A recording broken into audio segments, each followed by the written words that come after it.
Right, we are live. Hey guys, how's it going? Welcome back to the Kiwi Lads channel. We are back for the final of the Under-20 Championship. This one, New Zealand versus South Africa. A rematch of a game that we saw earlier on in this year for the Under-20 Rugby Championship. But looking through at the starting lineups, they are both stacked from start to finish. Starting with the Kiwis, they will be as follows. It is Sekapole in the number 1 jersey, Latu the captain in the number 2 jersey, and then at number 3, Faliafar, who had a busy game up against the French. It looked like he may have got a little bit of an injury, but will be all right and will be able to play.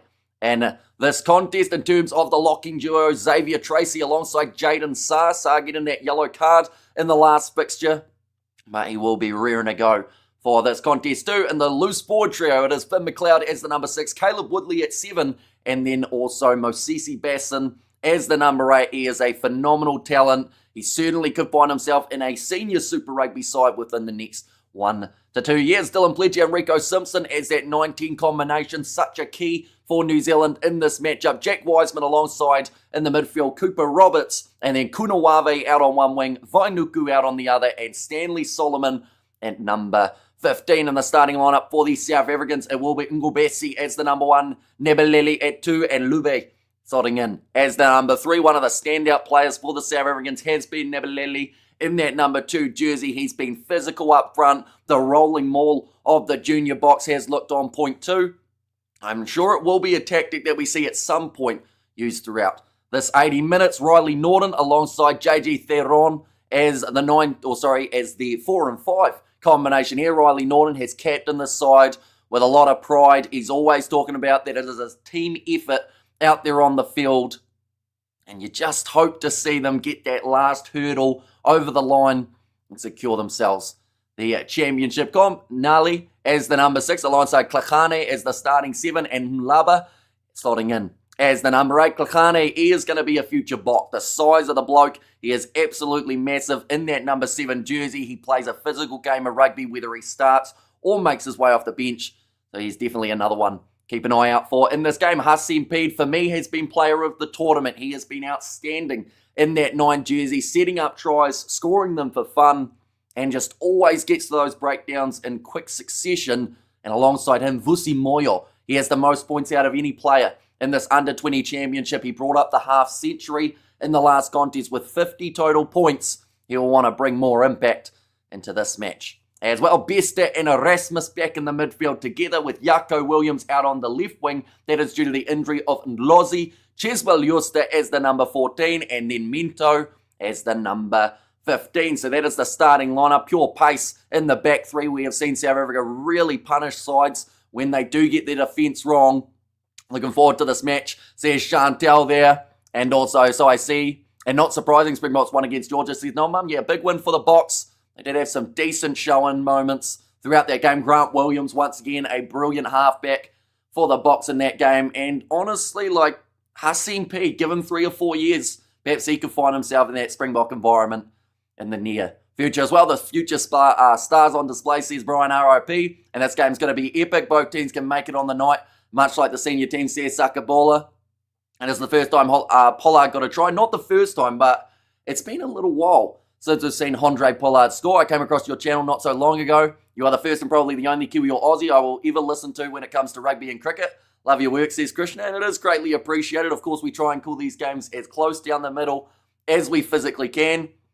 And South Africa Under-20 should win.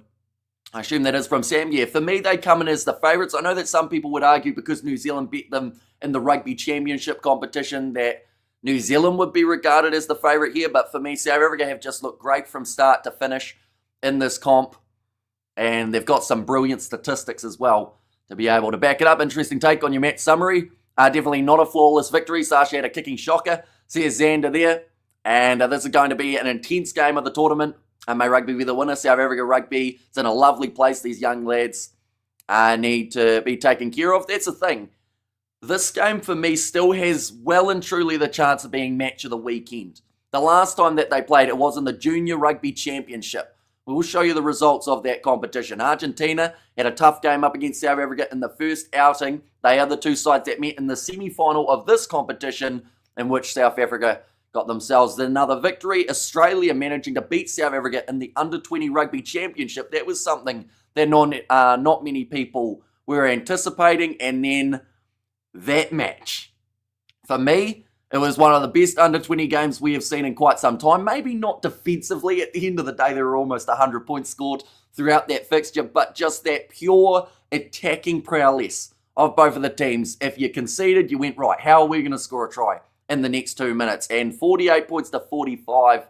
If we get anything like that again today, we are in for quite the treat for this matchup for New Zealand in their Under-20 Rugby Championship. They had a draw up against the Aussies, and that just shows you how far the Aussies had fallen in this competition. They were playing off up against the English, and in the end, I believe they were able to get themselves the victory, but definitely not where Australia wanted to be at the end of this comp. 75 points to 21 winner over the Argentines for New Zealand in their Under-20 Rugby Championship, and then, of course, that massive matchup, like I said, with the 93 total points. But in this competition, South Africa, at this current point in time, they were able to get a massive win over the Australians in the opening contest. 73 points to 17. A massive win for the Junior Boks, which straight away put them as one of the biggest contenders in this whole competition. They were able to beat the defending champions England, who did win in the final up against the French in 2024. South Africa winning that one by 10, 32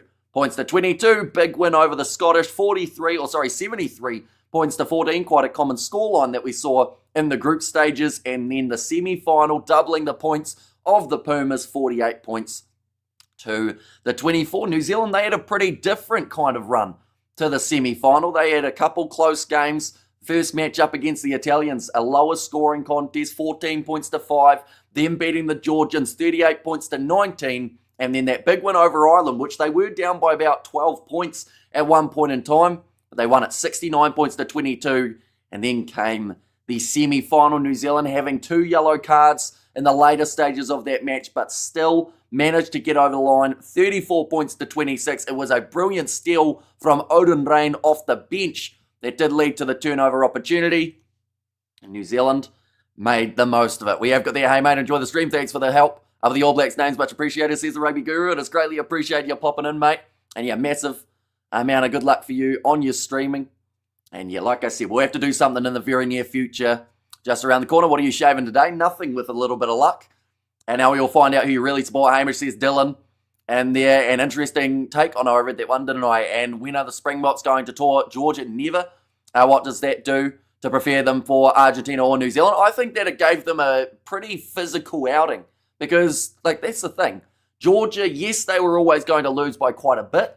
Even though in the earlier stage of the match, it may not have looked that way. But you've got a side in South Africa who love playing a physical game, and I think Georgia matched them at times, which is exactly what they would have enjoyed. And yes, says Albert, and Iguru says Sakabula. South Africa under 20 should be allowed to participate in the Rugby Africa Cup of Nation. Says Sam K. And Hamish, could you please possibly give us a breakdown of which teams the Junior Boks play for? I know the Sharks players, but not familiar with the rest. I will be completely honest. I don't actually really know. I know that there are a few guys who are close to getting signed for Curry Cup deals, but in terms of the junior teams that they play for, I'm not actually aware of who they are in terms of who they're tied in with, but I do know quite a bit about this competition and the stats, as well as that Junior Rugby Championship in there as well. Couple players to watch out for, of course, throughout this game. Cheswell Juster is definitely one. He's had 8 line breaks, or 8 clean breaks, I should say, throughout this competition. Jaco Williams has had 6. Minto in that 15 jersey has also had the 6. And then at the top of the bunch, out of any player in the comp, it is Frank Vainuku. He has 11.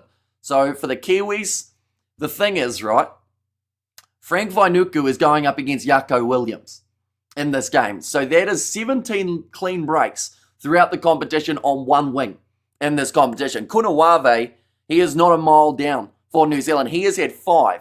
So you put him on the wing of Cheswell Juster, that's 13 clean breaks on that wing. I think that the wide channels will be such an intriguing part of this final, because both of these sides know how to run the ball. They know how to make it dangerous when it gets out wide. The support runs of the halfbacks and Pledger and Pede have been great too.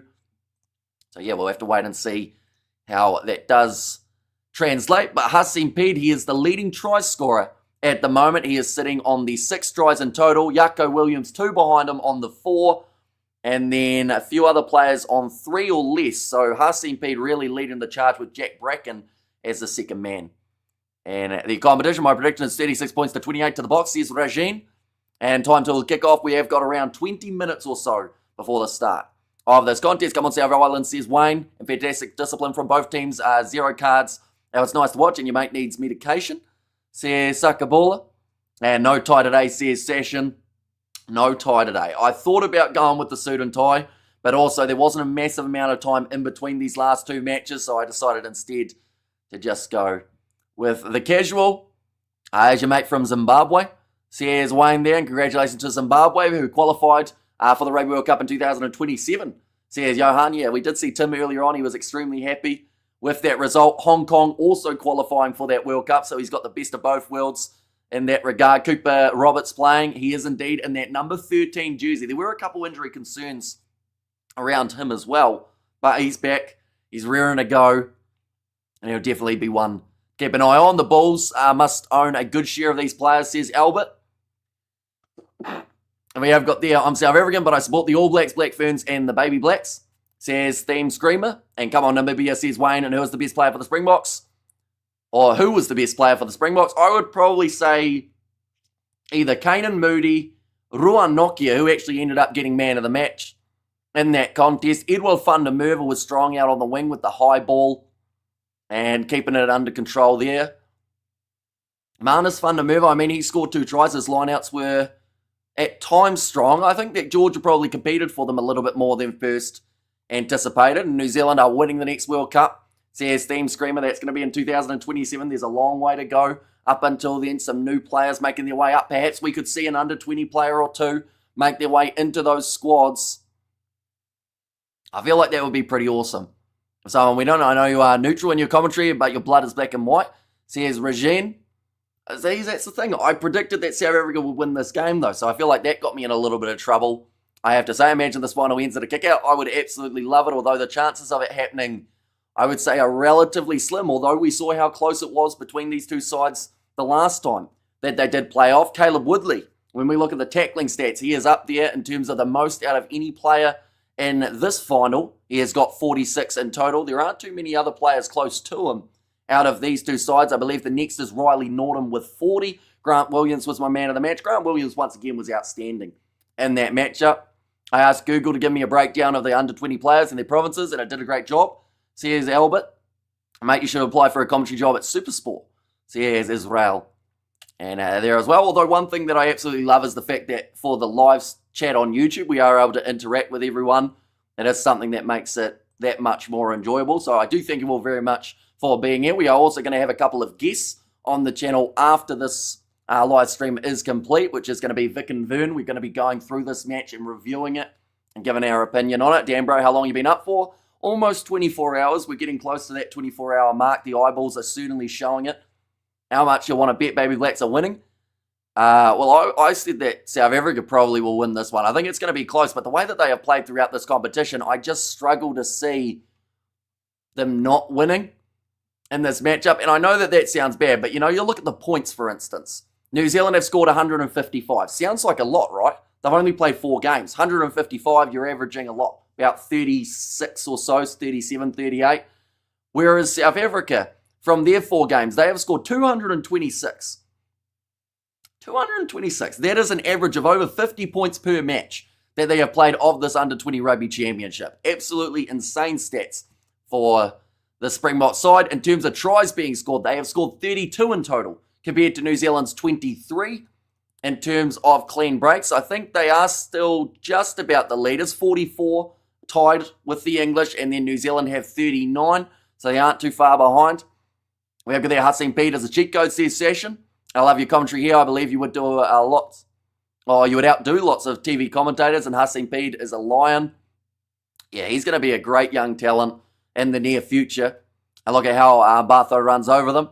Says Christian, and also South Africa is playing. They certainly are. Is Jaden Sarr playing? Oh, sorry, that was Sarr rather than South Africa. He is in that number 5 jersey for the All Blacks.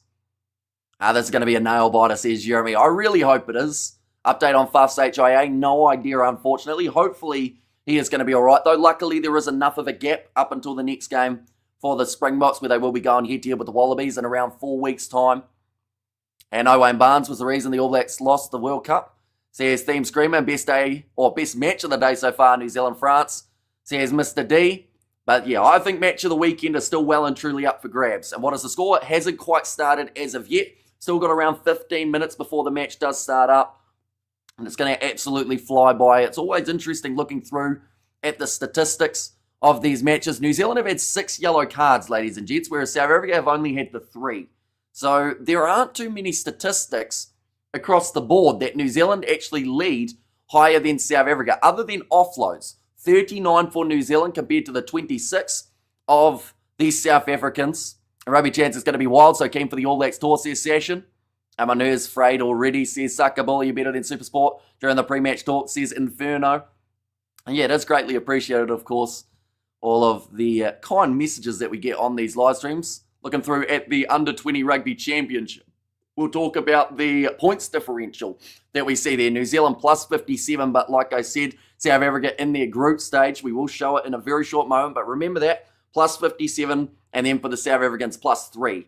We go to only a competition a few weeks or a few months later, and this is what we get. South Africa points differential of 125, compared to New Zealand, who had the plus 75 in their group. South Africa have been perfect in all of their games, and if that game up against Argentina in the semi-final was won for points, they would still get that perfect 5 points from it as well. So no one has been able to stop South Africa from scoring 4 or more tries in any game that they have played. Up to this point, tell us about the Baby Blacks, who are their top players, says Leon. I would say, Kunawave can be extremely dangerous when he gets his hands on the ball, but sometimes he does go missing out on the wing. I would say Frank Vainuku, definitely one to watch out for. He is on the right wing for this match, and I mentioned about how he has the most clean breaks out of any player in this whole competition. Rico Simpson and the 10 alongside Pledger, they will need to step up, although I do think that Pete and Moyo do have the advantage over them. Caleb Woodley, a tackling machine for the young New Zealanders, and then Letu shows quite maturity when it comes to that hooker role, as well as being the captain for this team. Stanley Solomon, bright future, just a little bit smaller than most of the guys, but has to make some tackles on some huge opponents. And of course, they don't get much bigger than the Under-20 Junior Boks. And every time the World Cup comes around, all I say is, as long as the Southern Hemisphere wins, we all win. Says Inferno, and I'm from South Africa, and I'm back in the All Blacks all the way, says Theme. They are just showing there. It's overcast conditions for this match. That is not a bad thing, because sometimes it can get extremely hot for these contests in Italy. We're seeing it here, though. New Zealand versus South Africa. The last time that they played, 93 points were scored, Namibia. And I'm an All Blacks fan, but I don't think we are going to win this one, says Random BG. Well, that's the thing. For me, New Zealand come in as underdogs. And that's not just to try and build a story or anything along those lines. You look at that points differential for South Africa. Like I mentioned, they average over 50 points per game played in this competition. They are on fire. We just saw the 11th place playoff between Spain and Ireland. Ireland sneaking that one in the end, 38 points to 37. If we get a game like that, we're in for quite the treat for this matchup. Love your content, bro, says Paiti. Thank you very much. Greatly appreciated. We see there Australia able to get themselves the win in 5th place over the English, 68 points to 40. Jeez, I've just done the maths in my head. That's 108 points in that game. And then France versus Argentina, the 3rd place playoff game, 38 points to 35. We are looking like, if it's anything like those other matches, this should be a ripper of a contest. Frank Vainuku will make an impact, says Freedom, and he's going head-to-head with Jaco Williams, a man who made his way into the side due to the injury of Ndlozi. Are we there yet, says Albert? We are almost there, only 10 minutes away from the start of this contest. There's no underdogs here, boys. These teams can win. Both teams are great, says Xander. New Zealand have the sneaky way of making you dance to their tune, says Sasha, but we are seeing their handshakes before the game. Riley Norton, also Letu. Looks like Ben Breakspear, referee who is in charge of the coin flip. We will have the national anthems just around the corner, then the haka for the Kiwis, and then we're underway for this very exciting final. I always get annoyed when they do the coin toss, but they don't actually turn the microphones on, so you can't actually hear what they're saying. But I think one team's going one way, the other team's going the other. That's about all we learned from that coin toss. And yep, no underdogs. It's South Africa versus New Zealand, says Sakabola. Yeah, I think that both of these sides have more than the capabilities of winning. It looks like a pretty decent crowd for this contest too. How's the family? They are doing extremely well.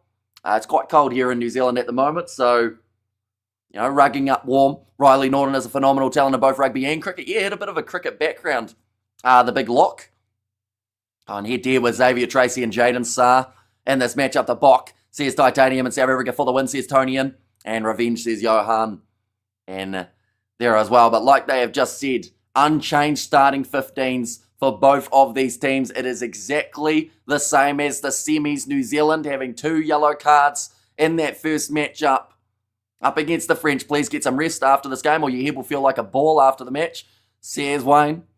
And Chris Boyd, at Super Rugby winning coach in 2016, says Cody. And there as well. Now, I should also mention, the last time that we did see South Africa win this Rugby Championship was 2012, I believe. And it wasn't South African. Andre Pollard, actually, a guy who was playing in that competition.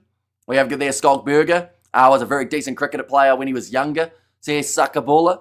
Strongly fancy the All Blacks for this one, says Neil. And, well, I watched and followed more rugby in one day today than I have the past 6 months, says MB. And it is great to have you here. Of course, we have got plenty more live streams coming up in the relatively near future. I have got a picture here. There we go. These are the upcoming matches that we will be covering on the channel. The First Nations and Pacifica XV. They'll be going head-to-head with the British and Irish Lions. That is on Tuesday. Then from there, the Saturday game between the Wallabies and the Lions. Rematch the week after. And then the Rugby Championship, the 17th of August, the 16th, if you are in South Africa. And then the Pacific Nations Cup, that is only 5 weeks away. The Bunnings NPC starts in 2. The Curry Cup, this is all happening next week. I'm really hoping that they are showing those games in New Zealand, because if they are, we will be covering them on the channel as well. But the 2 sides making their way out onto the field. We got a super sticker from Israel, greatly appreciated for your generosity. We should get an option to mute the live commentary so we can listen to Hamish says Sashin. Or Sashin, I should say, sorry. And big score for the Junior Boks today, says Dylan. And how long before kickoff? I would say about 8 minutes time. We've got the 2 national anthems, and then we are out there on the field rearing to go for the under-20 final. And 8 minutes to kickoff, says Brett. And we have got there, we need to see Canada versus Zimbabwe, says Xander. And the SA supporter, 19 points to 14. Also, you're going close. I actually did go South Africa by around the 5 points too. And Junior Boks also won in 2002. Jake White was the coach.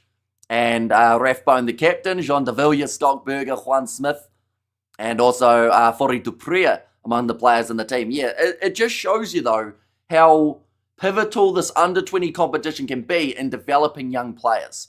Because, they show the highlight reel. Cheslin Colby, Duan van der Merwe, Adi Savia, all guys who have been able to perform at the highest level. We have got the New Zealand national anthem playing here. The question is, who is the next guy for this young New Zealand side that can make the impact on the big stage? And go Cheswell Juster, he is pure pace, pure wheels, and he's one of the quickest players across the whole competition, if not the quickest in this final. Looking through, it is Pole, Letu, and Faliafa as the front rows, Tracy and Sarr in the locking duo with Finn McLeod, Caleb Woodley, and Mosisi Basson slotting in as the number 8. Rico Simpson and Dylan Pledger will make up the 19 combination. Wiseman and Roberts in the midfield. Then Kunawave, Frank Vainuku, and Stanley Solomon slotting in as the number 15 for the South African starting lineup. It is Ngubesi as the one, Nebeleli, who I think has been the best hooker of the competition, in the number 2 jersey, and Lube slotting in as the number 3. The captain, Riley Norton, at 4, with JJ Theron as the 5, Nyale as the 6, Harakane as the 7, who is an absolute tank.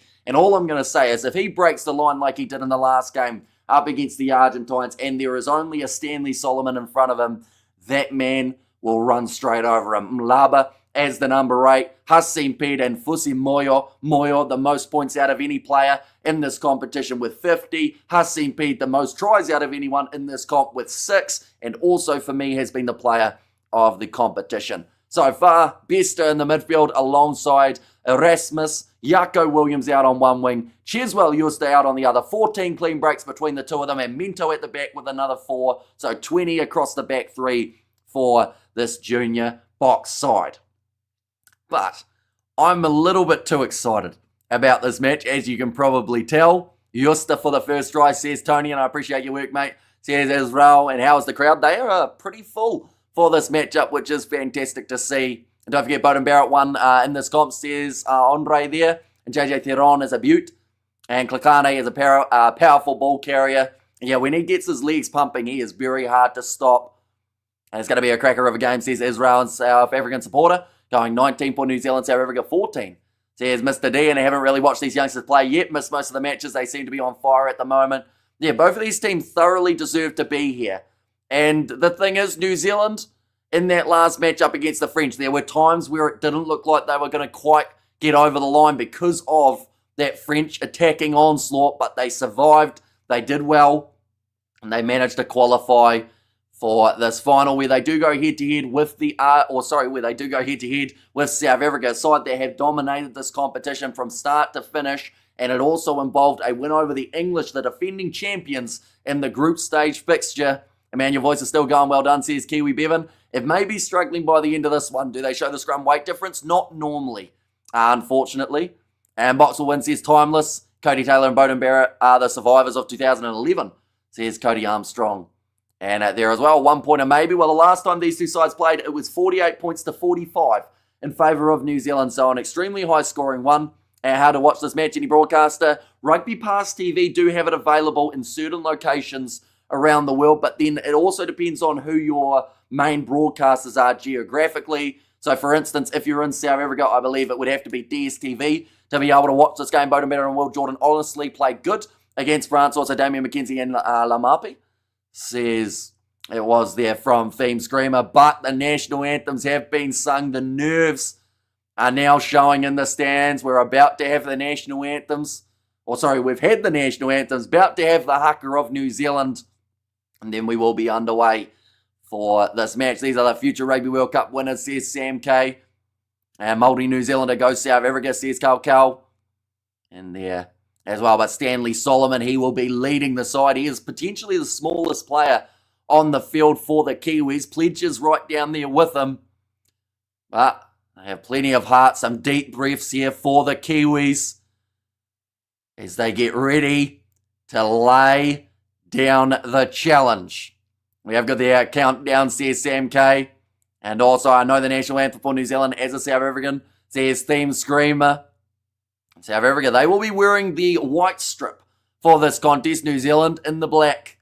Is the game online or only on TV? It is on Rugby Pass TV, depending on where you are in the world. Are we playing in white, says Session? Is this the first time in the comp that they're playing in white, I wonder? Because I don't think they did in any of the other contests that I can think of. And also we have got there, we must boss them up front. Yeah, I think both of these sides need to be physical right from the get-go. It is a long haka from New Zealand. They are fired up, ready to go for this battle out there on the park, and that is exactly what it is going to be. There's no denying there will be some sore bodies tomorrow. The physicality will be the forefront. And now, challenge has been laid down. We're almost ready for the kickoff. Do let me know your score predictions, ladies and gentlemen, for this match. It's supposed to play green. We green, damn it. Says Brett, and let's go Kiwi lads, says Blues Nate, and these junior ABs are some big boys. Yeah, although one of the biggest sides in the comp has been South Africa in terms of that pure size. I mean, you look at someone like a Klakane, who's got to be about 120 kgs and about 6'4", and you just wonder how some of these youngsters will be able to drop him in this contest and stop him from making his way through. And come on, New Zealand brothers from England, says Neil, and up the Kiwi, says Theme, but the haka has been done. We're now ready to go in this matchup. Stanley Solomon is fired up, but he has to be, because this will be one of the biggest games of his lifetime. Who he's a supporter mate, says Mibalelo. I did go with South Africa as my prediction in this game, but we're going to be calling it as close down the middle as we physically can. Junior Boks 42-33 to New Zealand, says Lilia B. And I don't like the white kit for the Bockies. Yeah, it does look a little bit strange. Definitely because we have been watching so often with the green and gold, of course. You talk too much. That's kind of the point of commentary. The Faliafa. Sean Imi will be in a battle with Ngobesi in this match. Are you going to show the actual game or just talk? We are just talking because it is commentary and also because it is illegal to show any match footage on YouTube. Go South Africa, see why. That's why we lose. Says Kakao there, and let's go, says Lilia B. And the Boks by 10, says Albert Baklachani, wearing the white kit. New Zealand have to start well. They didn't start well up against the French. And they also didn't start well up against the Irish. So there's been a bit of a trend. South Africa, they started extremely well up against Argentina, but then from there, they kind of broke away. They've got Jeremy Rosier as the referee, but that is not Jeremy Rosier. That is actually the Welshman. It is Ben Breakspear who will be in charge of this contest. But it will be Vusi Moyo to kick this one off from right to left. I know they call Baby Bok. Are they not babies? They got more speed and moves. 2 points difference, South Africa win. Says Linda there. Vusi Moyo ready to get underway. The final. See how they go. This game taking place in Italy. Vusi Moyo, though, gets us underway, and we are now ready to go for the final of the Under-20 Championship. The long, deep kickoff from Vusi Moyo, claimed by Cooper Roberts, who does try to run it forward. New Zealand only 5 metres out from their lone line. South Africa hoping to get that initial steal. Ben Breakspear is the widest name I've heard of. Says Lama Tasi, but now New Zealand able to kick it into touch off Rico Simpson. The exit gets them down to 22 out, but this is a great attacking chance early for the Junior Boks. We have got there 33 points to 16, says Johan there. And also we have got there Kia kaha, our boys, says Andrew. And morning Peter Parker, says Blues Nate. But now throw in for Nebelele. And their number 2 jersey gets a bit of communication there from Ngobesi. Now 1 minute through. Of course, this is going to be a physical outing, so every break they can have will be appreciated. That is nicely taken by Jaden Sarr at line-out time in South Africa for their first line-out of the day are unsuccessful. New Zealand moving it further towards their 22. Pledger back in the pocket finds Rico Simpson, who has the long right boot. Doesn't find touch. Here comes Cheswell Euster. That is what New Zealand wanted to avoid, but he's lined up by Falia Far, who sits him down, but the penalty goes the way of South Africa. And Euster 45-0. Says Craig, although the big first shot on him coming in. Right, what is the decision now made? South Africa decide to kick this one towards the sideline. Even though it is a final, they are continuing to go aggressive, and that is a phenomenal kick from Vusi Moyo. Got them 5 metres from New Zealand's line. It can't be enough to run into a 3, says Session. And AB's double try time, says Mark. And of course, we had an extensive amount of lead changes the last time these two sides played off. Now, ready to put this ball in. And very nicely taken. Now, going to be a chance for the rolling maul of the South Africans. This one, looking like it will be setting up quite nicely. Nebelele, just the 1 metre out, and South Africa strike first in this contest. 2.5 minutes in, and it looks like it's Klachani who does come up, perhaps with the try. In fact, no. Looks like it is going to be the number 8, Wandile Mlaba, who does pop up with try number 1 of this final. And Joe Savage says just a South African, and also, unless you are Cheslin, don't run into props. And that's attitude by the Boki, says Albert. You're going aggressive for the corner, but what a kick from Vusi Moyo to put them only 5 metres out from the try line. And then the rolling maul, it has been strong all throughout this year. And this game has been no different. Who has got the most gas left in the tank? Says Blitz. Well, that's the thing. These games take place in quick fire increments. You know, you're only getting 4 or 5 days off since the last match. We have got their nice try, go the Bok. Now 8 seconds remaining of Vusi Moyo's clock. Leaving it very late, but once again gets it over. Doesn't often miss. He is the leading point scorer of the whole competition with now 52. And Vusi Moyo rocks. Says Mel Bay there. Love the confidence, says Lilia B. And Morning Hamish with the commentary says Ruodim, welcome in. And Moyo, a good kicker, says Sakabuli, one of the most consistent in this under-20s competition. But New Zealand now find themselves down by the 7 after just the 4 minutes. Rico Simpson kicks it off. Taken inside of the 22 by Vusi Moyo, who again will get nice distance on it. New Zealand claiming it and now trying to run it forward as Rico Simpson. It's cut down by the captain, Riley Norton. Pledger looks to the short side, tries the grubber attempt, has to clean the ball up as Klakane was able to block it. Now knock on, or in fact, no, sorry, penalty advantage for New Zealand. The South African line getting up a little bit too early. Big run from Xavier Tracy, and they will go back for the initial penalty. Please score ladies Fiji. So yes, Dylan, I will have a quick look and see how they are sitting at this point in time, because I think they were playing up against... Who were they playing? Was it South Africa or was it someone else that the ladies had? USA versus Fiji. I have no update at the moment, unfortunately. I've got the lineups, but it doesn't give me any sort of score update on the app. That's gone too far from New Zealand. Kicked out, dead. And it will go right back to where it is kicked from. Rico Simpson trying to do a Vusi Moyo and put it right down in the corner. And did the Springboks actually score, or is it a glitch? I was at the bathroom. They did score. First try of the match going to Wandile Mlaba. And one thing about the Junior Boks, they always start well, says Kanya. Yeah, they do get criticised quite a bit for their second half. But it's been a great start. And we have got the Odell. And we have got the Where Can I Watch This, says Camo. It is on Rugby Pass TV. For certain locations that don't have a main broadcaster, which channel in the UK, maybe Rugby Pass TV for the UK ones. But I'm not too sure whether it's the option. A big one. Morning Hamish and all, one vote for New Zealand, thanks. Says Thadray in there too. But the ball going to be fed in by Hasim Peed, leading try scorer of this competition with 6. He's ahead of the Englishman, I believe it's Bracker, who did have the 5, or Bracken, I should say. Now ball fed in. Big scrum early from the Junior Boks. Can they get the advantage? Yes, they do. So that will give a lot of confidence at scrum time. Hasim Peed dragged down around the halfway line. Now, JJ Teron has to play the halfback role. Kicking behind, attempted from Moyo. Picked up by Caleb Woodley. And we will go back for the initial scrum penalty. Now we have got there a good start. And let's go the Junior Boks, says LFG. And green as mean, says Blitz. And boom, says Sasha. And there as well, but that is a concerning sight for New Zealand.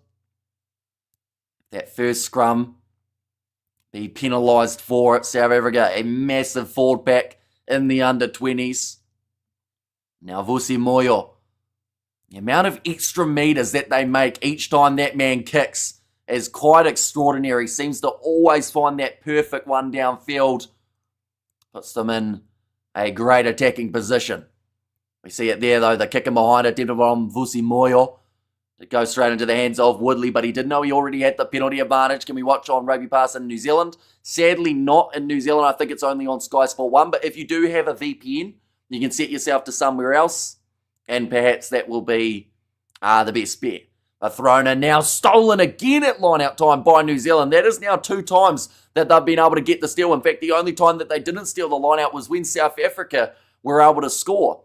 Now around the halfway line, kicked him behind. Mento runs into a brick wall. Yako Williams tries to throw it back in and may have come off Pledger there. So I wouldn't be surprised if this becomes a South Africa line-out, although it does look like New Zealand will have the throw. A line-out mistake, says Sakabula. And also we were there, a block number 7, 8 is competition. Says Sasha, yeah, Klakane's a big bloke. That is for sure. And he is physical as they come in terms of the under-20s. Right, Letu just getting told by the referee to keep that same mark, and line-out's a big problem, says Eric. Yeah, that's already 2 stolen in this contest by the Junior All Blacks. But the question is, will they have their line-out stolen too? Throw into the back, well claimed by the Kiwis. Pledger, cross to Rico Simpson. All of their attacking at the moment coming from inside of their 22. Good quick hands though. Vainuku passes one more to Stanley Solomon, who will try and kick it in behind down the middle of the field. Retreating is Mento. Awkward bouncing ball, but he claims it well. Gives it back to Yako Williams, who does get it into touch down by the halfway line. We have got the heck here. I appreciate all the updates on 2 Paul for cable, says Isaac. No worries at all. We have got the Cacao is going on about something. I know that he's been ranting about it for a little while. I haven't actually read any of them at this point. And great clearance there, Sakabula. I do think, though, Cacao, you're better off writing a letter to someone rather than just doing it in a rugby stream. You'd be much more successful in that venture. Now Kunawave in the middle of the field. Caleb Woodley tackle 40 metres out from the line for New Zealand. Now back across to the right-hand side. Rico Simpson pops it up now. Good backline for New Zealand. Stanley Solomon gets it off to Vainuku, who tried to kick back infield, but Nebelele got the boot on it and does get the ball into touch once more. A very fun party. The ABs are the best team at creating space, says Session, and both of these sides have had a huge amount of clean breaks throughout their competition. South Africa had 44. New Zealand had, I believe it was 33 throughout their matches. New Zealand backline looking dangerous, says Sakabula. Now ready to throw this one in for Letu. And that's why I'm here, Hamish. Your commentary is boss man, says Isaac. Now New Zealand, they will throw it into the back. Well claimed again, and the rolling maul is set for the Kiwis. Starting to get it moving that little bit more. Letu does have it available at the back.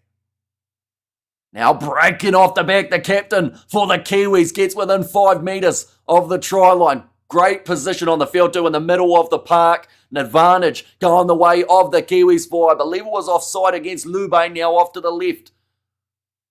Pole, 1 metre short. New Zealand looking to fire straight back. Pledgel, little bit of a drop of the ball there. And they will go back for the penalty. Let's go, baby Blacks, says Novmum. That was for playing the 9 against him and Lube. And great commentary, Hamish, as always. Neil from England, and penalty ABs, says Hanger Rat. And let's go, Kiwi Lad, says Blues Nate. And there as well. Now, just talking about the fact that it is a slightly new law when it comes to the playing of the 9. They have turned down 3 points though, New Zealand. They have kicked this into the corner. It's a risky play at this stage of the contest, but it is also one that might be rewarded with some decent points. Yeah, a little bit of wrestling going on between Stanley Solomon, or in fact that was Cooper Roberts. Number 13, watch me being a spanner. Admin now, says Isaac.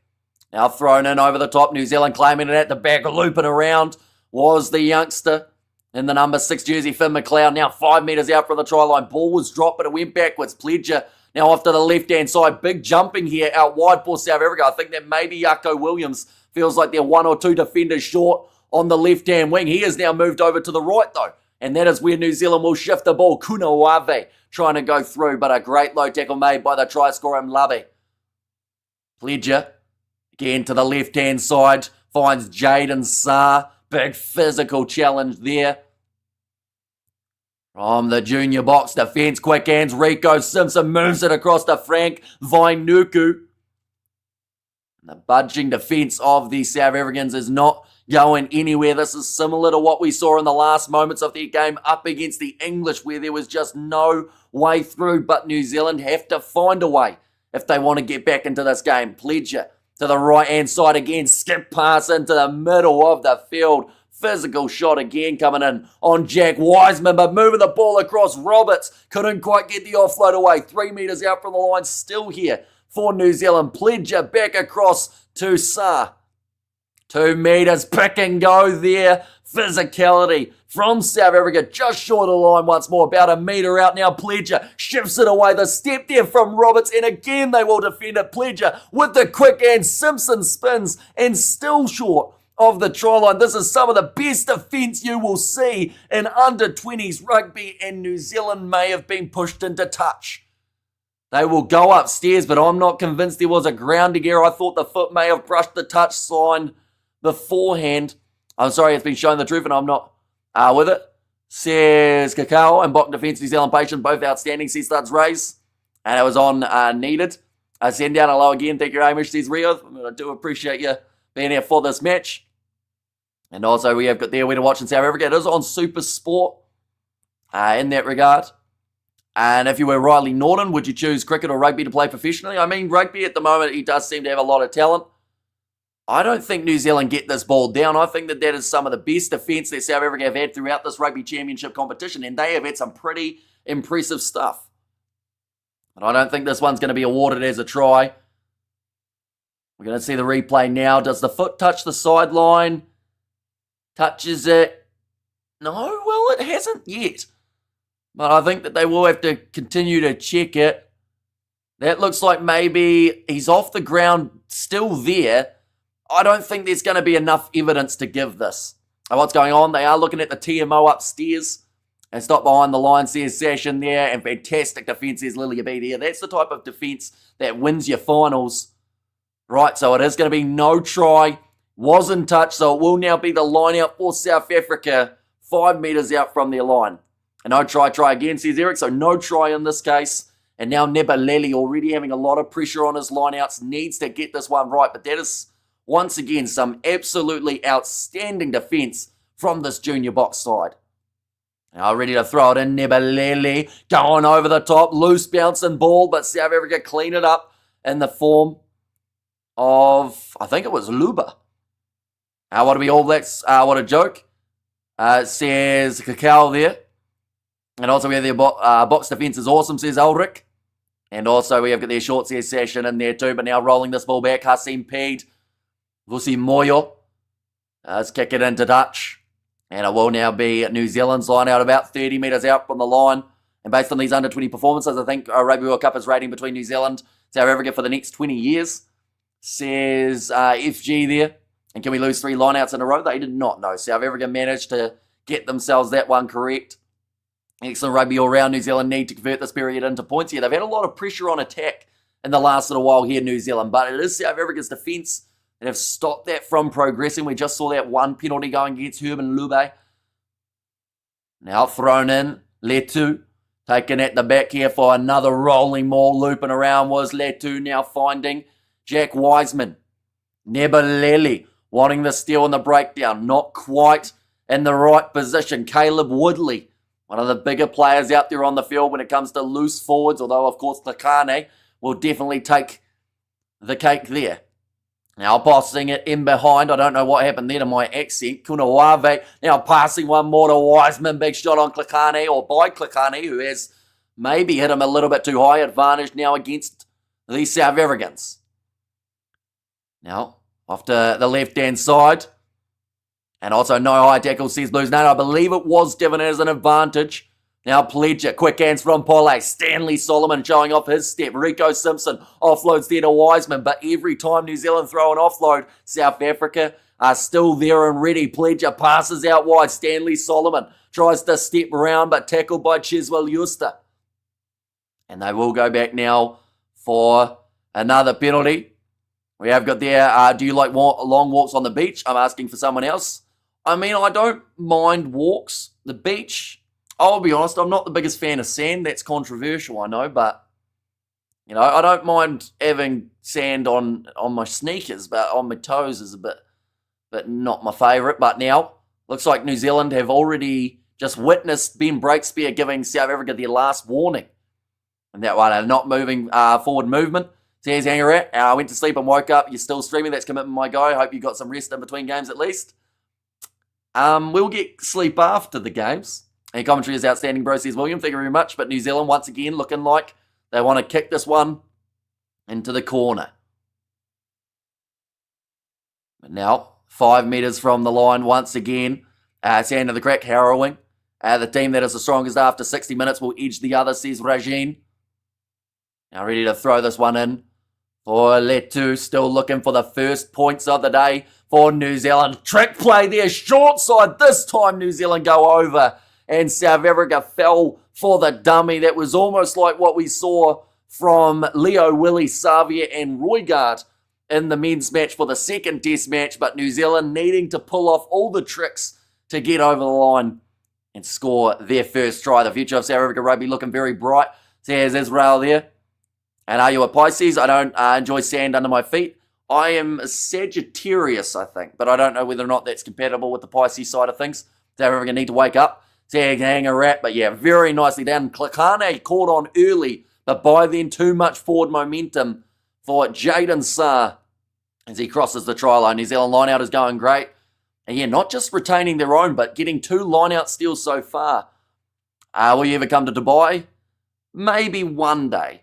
Although I do think for Dubai it would probably be like a day trip to then go somewhere else. Seeing as for New Zealand, a lot of the overseas far locations you do go to Dubai. Now ready to line up this kick for Rico Simpson right near the sideline. And just misses away to the side. So it will make the score after 15 minutes. 5 points to 7 in favour of South Africa. We have got there, I grew up loving the All Blacks, says Cal. In there. And also, I bring it home, Junior AB, says Katurf. That move was done by South Africa in 2023 against ABs at Twickenham as well, says Hangarat. Now, line out not line out, kickoff by Vusi Moyo. Once again, opting for the deeper kick where New Zealand been susceptible to losing that ball. South Africa love a good counter-attack. I'm in Germany, says Michael. So you might have an option on Rugby Pass, perhaps. We have got there, you should walk the beach New Year's Eve at Whangamata, Hamish. Sand and more than just the toes, my friend, says Andre. Now back into the pocket. And kick downfield for Rico Simpson. Close to the sideline. Bounces right on the line there. And about as many metres as New Zealand could have made off that kick were made. South Africa will reach 40 and over. And this match, too much firepower in the back, says Endo. And also, it's booking him not cricket talk, says Isaac. And also, you could do a tour and vlog in Auckland, Queenstown, Wellington, says Charles. Now, will be Nebelele with this line-out throw. So far, 2 steals for New Zealand. Can we stop Lebok for Moyo? Cheeky grin, says Chantel. Thrown in, this time taken by South Africa. Thought about going for the rolling maul, but I think breaking away there too much was Nyali. Now Klakane breaks through, goes off now on the outside of Rasmus. Now Cheswell Juster, he's dropped the ball. And a rare error from that man. The ball bounces out the back for New Zealand. Stanley Solomon cleans it up, but Pledger goes across to Letu. But that is the type of breakaway that we have seen South Africa score in their past matches. But in this one, it didn't quite happen. But there is still plenty of time already, 18 minutes through. New Zealand knocking it on, but they will go back for the initial knock on that did come from South Africa. And let's go ABs, says Katurv there. Did you visit every city of New Zealand? Nowhere near it. I've probably only visited maybe about 5% of the cities here. And South Africa backline is rapid, absolutely. And Klakane, the man who started that break away. So plenty more coming on both of these sides, but it is as close as many did anticipate for this contest. I will mention anyone who is new to the channel, be sure to hit that subscribe button. We are going to be covering the under-20s matches when they do take place. I think the next ones are the under-20s Rugby Championship next year, so it is a little while till we get to see these guys in action once more. But when they are playing, we of course will be covering it. We are also covering the senior teams. New Zealand, South Africa, the 7 side of things we cover too. Curry Cup we are hoping to cover on the channel where we might actually see some of these young South African players. Aren't you tired of the day's broadcast? The tiredness has kind of kicked in, but we're still wide awake enough, I should say, to be able to keep on going. Dylan Pledger put the ball into the scrum for New Zealand, who do hold strong. Now, passed across, Rico Simpson finds Kunawave. Oh, that's come off the side of his boot. Kicked out on the full frustration for the left winger, not known for his kicking game. Puts his hand up, apologises to his teammate. And we have got the ads for teams who didn't qualify for this. Says I am nutty. And amazing how much can change in a year at under 20 level, says Geza. And also the under 20 trophy comp is next. Says I am nutty. What are these young ABs doing? Yeah, they've made a fair few mistakes. South Africa have fallen into that category too. And that is sometimes what makes the under 20 game so entertaining, is because you just don't know what's going to happen. And one mistake can lead to either a try or can sometimes lead to a bit of success for yourself. Now, ball available at the back for JJ Theron. Looping around, referee having to try and dodge out of the way of Nlali, who seemed obsessed with trying to run over the top of him. Now, Hassim Pede, cross to Nebelele. South Africa teams need to be in Super Rugby quality of Australia Rugby, so the departure has dropped, says FG, knocked back. They will go back for the initial penalty going the way of South Africa. This is in the middle of the field and an easy 3 points if Vusi Moyo wants it. But do they? That's the big question. And baby AB's winning this one. So much composure. And Hamish Bro, what do you think of the AB's French game? France got stuck into us. Fair play. Yeah, France looked really strong in that third test match. And New Zealand were definitely tested. I'd say that the second half, though, was actually quite promising for New Zealand. Definitely those guys who made their way off the bench in this game. And we should appreciate Hamish. He always risks his sleep for us. He is a humble guy, says Charles. And also, Let's Go Box, says DM. And they are going to take on the 3 points now. Stay focused, ABs. Every moment counts. Get them points. And Drew Hamish says Blues, Nate. Now lining this one up. 21 minutes through. Shot clock at the moment, 15 seconds. So he likes to use up every second he can, Vusi Moyo, but the thing is, whether he uses up 5 seconds or 60, he still gets it over. What did you eat for breakfast? I haven't actually had breakfast as of yet, but now Vusi Moyo does get that one over, adding the extra 3, and that will make the score now 10 points to 5, and that sounds like we're going to have a water break, ladies and gentlemen, by the sounds of it. Yep, we are having the cooling break. That is due to the heat that these guys are playing. They give them the spell after 20 minutes. Hamish, if your mustache was a line out, it would be Squint. Looking good though, brother. Says, I'm sorry. And also Vamos Puma says, Marcos, yeah, massive win for the Argentinians over the French in the last playoff match. They were playing off for the third and managed to do quite well in that venture. And also, what have we been going through over the last year? Says Cacao, like you're writing a lot of stuff, but I don't think many people are reading it. It's probably some good points in there, but you know, this is a rugby stream, not a politics stream. So we try and keep it slightly rugby related if we can. You better rest after this, man. Mum's word says, does Neem there in Ireland under 20s are the perfect example. Up there with the best of the 3 seasons. Over this season, there's been a real struggle. We have got there the box says Miss Yisha in there. And guess Ireland is useless, can't get a semi. Says William. And also, why are these huge men in black on looks like someone more than Jim? Says Blitz. I assume you're talking about the All Blacks guys in that regard. And South Africa has issues with kicking on their team. Otherwise, it would be an incredible game earlier. Says MB. And also, who is winning in Georgia versus Scotland? I'll have a quick look. There we go. At the moment, Georgia winning 10-0 over the Scottish. At that point in time. And Fletcher is a bit slow to get the ball out, says Oswald, although he did seem to build more as the match did progress in the matchup against the French. Slightly rugby related. How about those Carlos Spencer Tim Tam ads back in the day? Says Greet the Sacred Cow. At the moment, they are shot in possession. 72% for New Zealand, but they are down by 5 points. Now just having this cooling break for another maybe 2 or so minutes, and then we are back underway for the next quarter. Where can I watch for free? It would be on Rugby Pass TV. If you are in the right location around the world, Thundo. So, yeah, I would recommend Rugby Pass. And Sasha Feinberg Zulu was terrible today. Says MB, yeah, certainly did not strike the ball the way that he would have liked in that contest. Fusi Moyo, he's sitting 100% at the moment. From his kicks, are you impressed with South Africa because of how different the last 3 teams were in the 3 games? I think that South Africa, that's the thing. They were expected to go into those 3 matches in July and win up against the 2 Italian sides and then also the Georgians. I think that they've learnt quite a bit in terms of what combinations do slightly work and what ones don't. I am sure everyone just tuned in, says Annie, and a lot of Springboks was awful versus Georgia today, says Lyle. South Africa look danger with the ball in hand, danger coming for New Zealand. Says LFG here, New Zealand in this next 20 minutes before halftime, they will need to get a lot more right in terms of creating chances and finishing chances too. Whereas South Africa, they want that line break. Something that they've done so well throughout this whole competition is any chance that an opposition gives them. Although Caleb Woodley trying to get onto that ball straight away. Lucy Moyo, 2 men trying to charge it down for the Kiwis.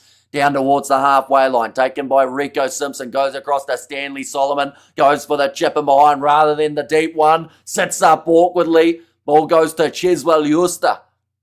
Minto, a little bit slower getting back up to his feet. Back off to the left and a huge shot on Theron. And Georgia wasn't that bad. Big up to them, says Jeff J. Yeah, I think Georgia really did impress a lot of people for the way that they played throughout their game. They stayed physical throughout the 80 minutes. Georgia were very good in the first half, though. Now going up for it. Stanley Solomon slaps it back. Oh, called as a knock on against Solomon. And it will now be a South African scrum. The last time they had the scrum feed, they did win that penalty in their favour. Now you're doing England. We probably won't be because of the review that we're doing after this game. It will run a little bit longer. We are going to have Vic and Vern on. Oh, decision going upstairs. Now, I believe that this was for the shot on JJ Theron. Yep, this is going to be against Sika Pole, and this might be a yellow card at least here. And Boks took an extremely weak tour, but they'll get up for the All Blacks. There's Greet the Sacred Cow. New Zealand, they have been one of the most ill-disciplined sides in the competition when it comes to the yellow card count, already having 6 in the comp compared to South Africa, who have had the 3. But it's this tackle on Theron. I mean, he makes contact with him. I think Pole's head was down. So that might be the mitigation here. We see it. I think he's a little bit unlucky. It might be a yellow card, but I don't see this being a red here because I think what happened was Pole was getting ready to make the tackle. He did go in a little bit too high, although Theron was on his knees at the time of the tackle, so I think this is going to be a yellow. Otherwise, the Boks playing in white, the Boks finished top. Makes no sense. There's WLK. No idea. Obviously was agreed on by the two sides. And that one is going to be a yellow card now for Sika Pole. No, that New Zealand, they did have a time in that game up against France where they were down to 13. This game now, they are going to be down to the 14 for 10. And a foul play is so dumb. Foul play needs intention, right? There's Session. How much lower could Pole go? Proper reaching. There's Cody. Yeah, and like they're saying, there will be some mitigation there, and I'll be thoroughly surprised if that is upgraded to a red card. Georgia is 12-0 on Scotland at the moment. Says MB. The penalty will go the way of South Africa. I do also want to mention, though, JJ Theron, who did take that head contact, has gone off the field for an HIA. That was a rugby incident, nothing more. Says Eric, no penalty if the ball runner headbutts the defender. Says Lamatasi. And the white kit is currently being received pretty well here in South Africa. Says Ugly Nerd. That's quite the name, isn't it? He will go off the field now. Or perhaps around that 10 minutes. I see more head contact now. That it's an issue in law. Kick downfield from Vusi Moyo. But we see Jacobus Grobelaar making his way on for Theron. And also Australia thumped England. Unbelievable. And I think that game up against South Africa for the English was their big match. That when they lost, that just seemed like that was the end of their comp. And that England versus Australia game sounded crazy. Yeah, over 100 points between those two sides. Now thrown in. Nicely taken by South Africa. Looking for that rolling ball for half a second. But now breaking away. Here comes Hasim Pete. Scored 6 tries, like I mentioned, for the Junior Boks counter ruck from Kunawave. Now Grobelaar already getting his first touch, and his boots already fallen off by the looks of it. How do you rate the Boks scrum half? If we're talking about the Junior Boks scrum half, he's going to be a future superstar. Already 6 tries in this competition. For me, I've picked him as my player of the tournament, and I don't think many people would disagree. If you're talking about Grant Williams for the Springboks up against the Georgians, Grant Williams for me is the first choice halfback at the moment for the seniors South African side too. Now Pole will be off the field for another 9 minutes. This is where South Africa will want to make the absolute most of it. What about the shot on the Kiwi earlier, Hamish? Funny they let it go. Says Andre. Now, awkward fall there for Grobelaar. I think he might have slipped. Nice pass on the outside to Jaco Williams. Caleb Woodley. Make another tackle there, but South Africa slowly gaining momentum and moving towards New Zealand's goal line. Letu trying to get over the ball, unsuccessful. Hasim Pede goes off to Erasmus, drops it backwards. Jaco Williams cleans it up, and Labe, the lone try scorer for South Africa in this game. Now, ball dropped by Riley Norton, goes back though. It was actually the same as what happened in the game between South Africa and Argentina. They were very good at dropping the ball backwards, South Africa, rather than forwards. Drop goal attempt on the cards. Vusi Moyo, it's gone very high, and it does go dead. Will be a 22 dropout. Pollard did well today. Says Mohadin, and Williams has amazing passes. No, the white kit isn't being well received. We are forever green and gold, forever green. We should play in green, says Chantel.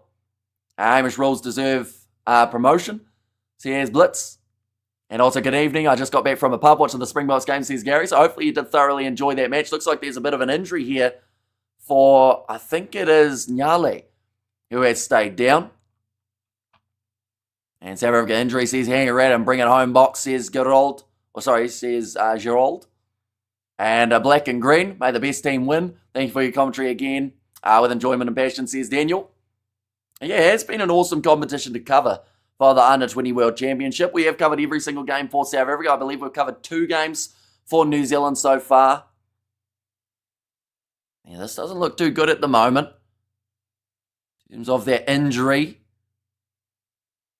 Oh, New Zealand captain getting called over. This is going to be the decision now for that yellow card. Is it going to be upgraded or will it stay as a yellow?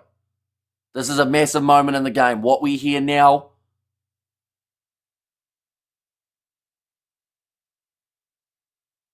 the yellow card's going to be upgraded to a 20-minute red card for Sika Pole. And I think there Letu is asking the question, the player who he tackled was on his knees.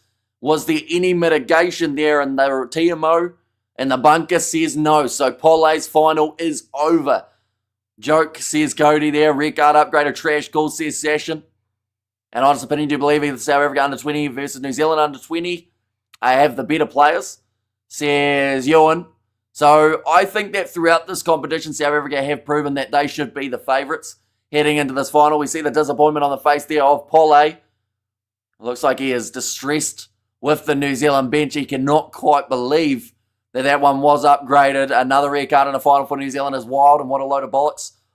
And also we have got there go Green Machine, says Blitz, and well, says Lillian. Well, 20-minute red card. Well, love from India, says Tim. It looks like now South Africa. Looks like 22 dropout taken by New Zealand, only kicking it about half a metre, but it is good. And Letu now puts in a big fan. Faliafunga knocking that ball on. South Africa in possession of the ball. This means nothing. New Zealand 14 are potent. Says Gold Story, and the only time New Zealand loses these days is if they get red carded.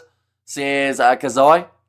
It's only a 20-minute red card. He'll be back. He won't be back, but someone else will be for him. The man at the number 17 jersey off the bench, Israel Time, or Time, I should say.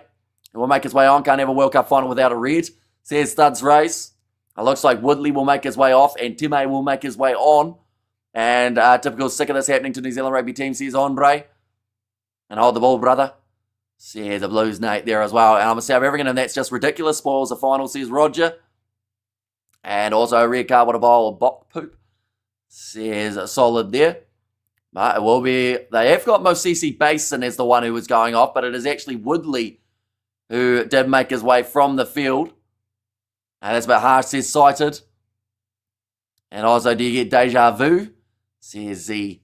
And there too. But we do see another change being made for the South Africans. It will be the number 21, Stephanus Linde, does make his way on for the South Africans. And that is going to be for Nyale, who is unable to continue in this game. Drink some water, Hamish, you're talking faster and faster, says Hanger Rat. Currently 26 minutes down in this final. 5 points difference, New Zealand 16 and a half minutes, where they will be with a man disadvantage, trash card. Hope the All Blacks smoke them, says Greet the Sacred Cow. Was it worth a red? I'll be honest, it looked like there was enough mitigation for it to be a yellow. Who got the yellow card? It was New Zealand's number 1, Sika Pole. Now scrum going sideways. Ball available for Hussey B. Passes on the outside to Yako Williams. Almost had his pants pulled down in the tackle effort from New Zealand. Klahane now 15 metres out from the line. The dangerous Junior Boks back on attack. 15 metres from the All Blacks try line. Hassim Pede on across to Loba. Now Pede searches for that ball, passes it across to Robala. He is still on the field for the replacement of JJ Theron. Now Pede cross there, finds Robala again. Now Fusi Moyo, bounce pass out wide, chance here for Yako Williams as he cuts back inwards. Tackled hard by Frank Vainuku.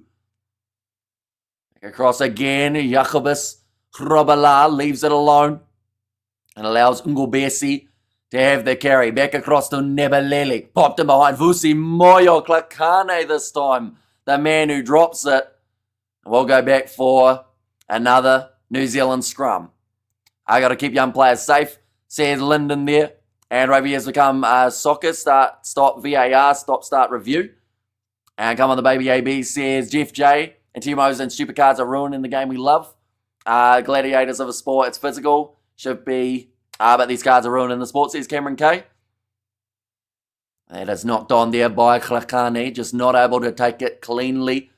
Or else sloppy by the box, says Eric. Yeah, it was a big attacking chance, but we are 28 minutes through and still extremely close between these two sides. Neither team willing to take that backward step. And too bad it's against 14 men. Says Session there. And keep young players safe. F off. To... Punch Rugby then, says Lamatasi. Or to Touch Rugby, I think that is. from Lamatasi and Baby Boks by 12 chill. Says Tony and Boks need points. I think that both of these sides are very much so wanting that next big try to break a little bit of the drought that we've got at the moment, a stalemate per se. Now ball going to be fed in, Pledger as the half back, I should say. We have got there in the wise words of Bucky's Bother, you tackle with your head, says Xander. And who wants some more, Amish? I actually don't think I could tell you at this point in time. South Africa have had some really good attacking plays. New Zealand have also been able to do quite nicely. Is it a stalemate? Have the Boks are winning with a man up? Says Big Rick. I would still say yes. We haven't had any points scored in the last maybe about 15 minutes of this contest. South Africa taking the strategic 3, not too far after that last New Zealand try. But now Hasim Pede going across there to Mlaba, who is still the lone try scorer for the South Africans. Hasim Pede pops it up now. Chance here for Bester to run it forward. Hasim Pede goes to Mlaba. Vusimoyo passes on the outside. One more click. Kane can't keep it alive, and it will be another knock on from South Africa. The pass was actually forward initially anyway. Sloppy handling, says FG. Yeah, a few too many errors here. Not so much wet conditions, but hot conditions. Slippery ball out there on the field. Go the All Blacks, says Johan. It's also an evening game, so maybe a bit of dew. Does New Zealand have a card? Hopefully it's not another Sam Cane type final. 20-minute red card, so Pole off the field for another 12 and a half minutes. He will not return in this game, but they will have the chance of having 15 at the relatively close to the start of the second half. Now, another line out here for Letu. And the field looks very dusty and dry. Says Sided. Yeah, it is a dry kind of condition that we've seen all throughout this competition. The players have got used to it. They've got those cooling breaks after 20 minutes to be able to deal with it. We all know that New Zealand is going to win. And also we have got there, saw them play in the championship recently in Port Elizabeth. Now, Caleb Woodley hits it up. New Zealand again, looking to roll this ball back. Told to use it once more and kicked high by Dylan Pledger. Chasing after this is Frank Vainuk, who went up for it, but it will be knocked on by New Zealand here. Both of these sides having a fair share of handling errors in the early stages now. Chance for Mento to try the kick across field. Nicely taken by Chiswell Euster, who was ripped down by his jersey by Kunawabe. Short side Pede goes on the outside. Chance for Mento. Grubber there. Slaps the ball back infield, and Caleb Woodley is ready for it instead of Pede. Was looking for the next chance. What are we looking for now? There is a knock on from South Africa first. And again, New Zealand have got themselves the scrum. The Junior Boks team as a hive mind. And also, does the Junior Boks captain have a cap for Crusaders? The Junior All Blacks around one against the Hurricanes this year? Maybe. I think he might have been brought in for that one contest, didn't he, when there were the injuries. We have got the ABs retaliate when they make mistakes, says Katurv. And All Black says Stashin in there. And good game here. The heat out there on the dry turf. Ouchie. A little bit lower scoring, I think, than a lot of people would have expected. But then saying that, it is a final, so you're going to want to make very little mistakes. Oh, TMO, check. Something else being checked now. What is this one going to be for? Dangerous clear out by 12 white. That is against Albie Bester. What is the extent of this one going to be? You'd have to assume that it is relatively serious if they're willing to stop the game for it and have a look across. And down to 14 men, still doing good, but this might be 14 on 14 now for the next 10 minutes of this match. And Bester head contact in the ruck, and handling errors are my comeback. Right, we're going to see it now. So Bester does have the leg of Stanley Solomon. Oh yeah, it's a shoulder to the head of Stanley Solomon. But once again, it's a little bit similar to that Pole one in terms of where is he supposed to go. He went very low there, Bester. But I think that this is going to be a yellow card if they're being consistent, because it is a shoulder to the head. If this is a red card, it's going to be very ridiculous. But like I said, consistency-wise, they'll probably give it as a yellow. And shoulder to the head, says Session. They're saying there is the head contact. Stanley Solomon was all right, though, I will mention. So that might also play a little bit of a factor in the decision. Yellow at least says Johan. And yellow says Chantal. Red says Jeffrey. Red says William. It's the All Blacks versus the All Blacks. Says no more dad bod. And we have got their straight red knives out now. Says the Thuds race.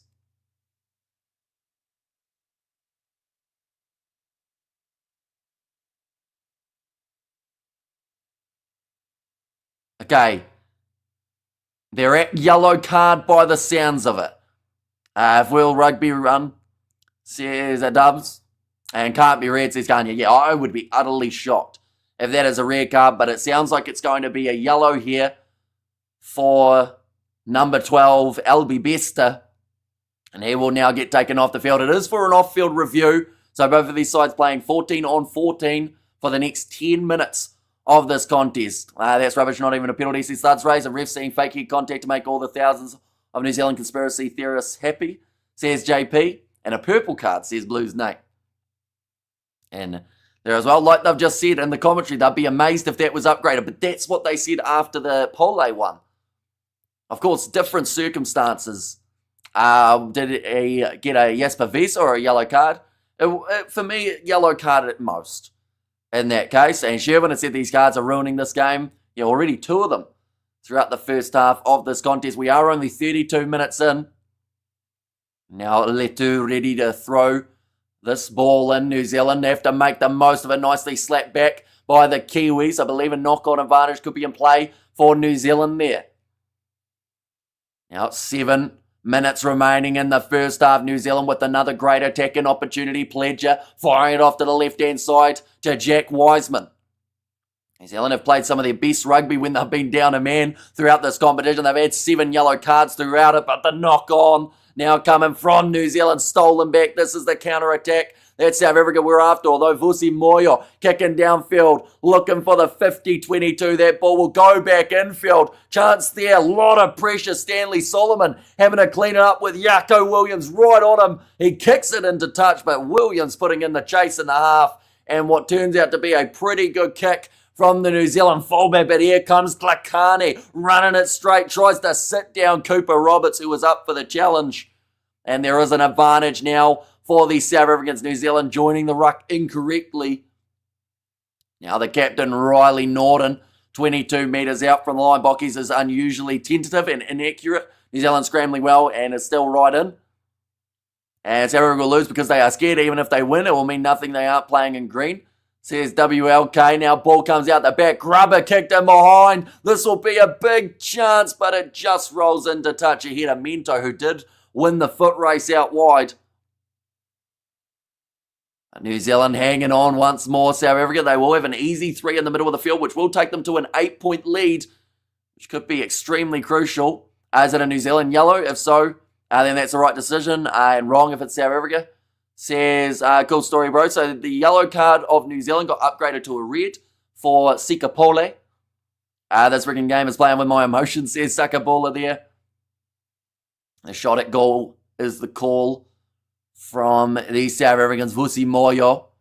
Seems pretty safe to add those 3 points on now. That man is a very talented kicker.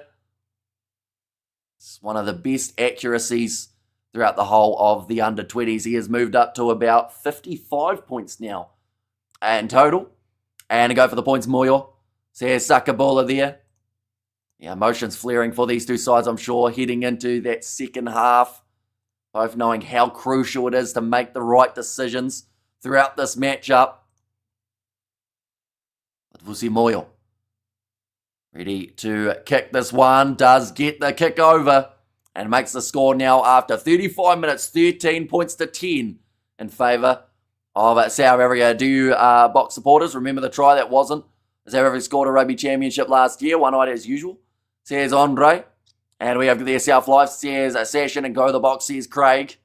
And Leka Moyo, says Sakabula there too. But Rico Simpson ready to kick this one off with just the 4 minutes left of the half. New Zealand can score before their halftime break. That second half gets all that more intriguing. Big run from Klakane, trying to break through the AB's defence. Hasim Ped told that it is outside of the 22. That will be the same for Riley Norton's carry. See Bede back into the pocket to Vusi Moyo. This is taken back, so this one cannot go into touch here for the South Africans, which it does, and that will have to be taken back surely. New Zealand are saying it was taken back. It is because it was. Riley Norton tackled outside of the 22, pushes the ball back. Surely someone sees that, right? It's going to be the line out for New Zealand on the halfway line. That one was surely missed as Riley Norton tackled outside of the 22, put back into the pocket by the South Africans. And no chime in from the TMO that time. Did you hear 13 say, or did you say 13 points to 10? Probably, but I meant 13 points to 5. In this case, Letu here. Line out throw for New Zealand inside of their own half. And it is well taken. Dylan Pledger back across to the left-hand side. Big attack and run from Caleb Woodley. 3 minutes remaining. And the half, Jaden Saar pops it in behind a Rico Simpson. Hesitant with the pass to Faliafanga around the halfway line. He has dropped the ball again, but this time it's gone backwards. And keep going, ABs. And TMO says, hold on, boys. We need to have a looky, says Xander.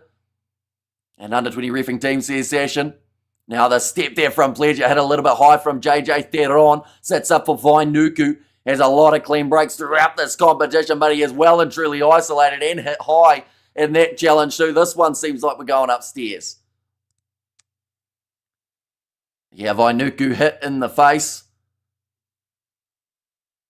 What is the verdict going to be now? Vainuku may be unable to continue in this one. This game's all just getting all sorts of messed up, I guess you could say.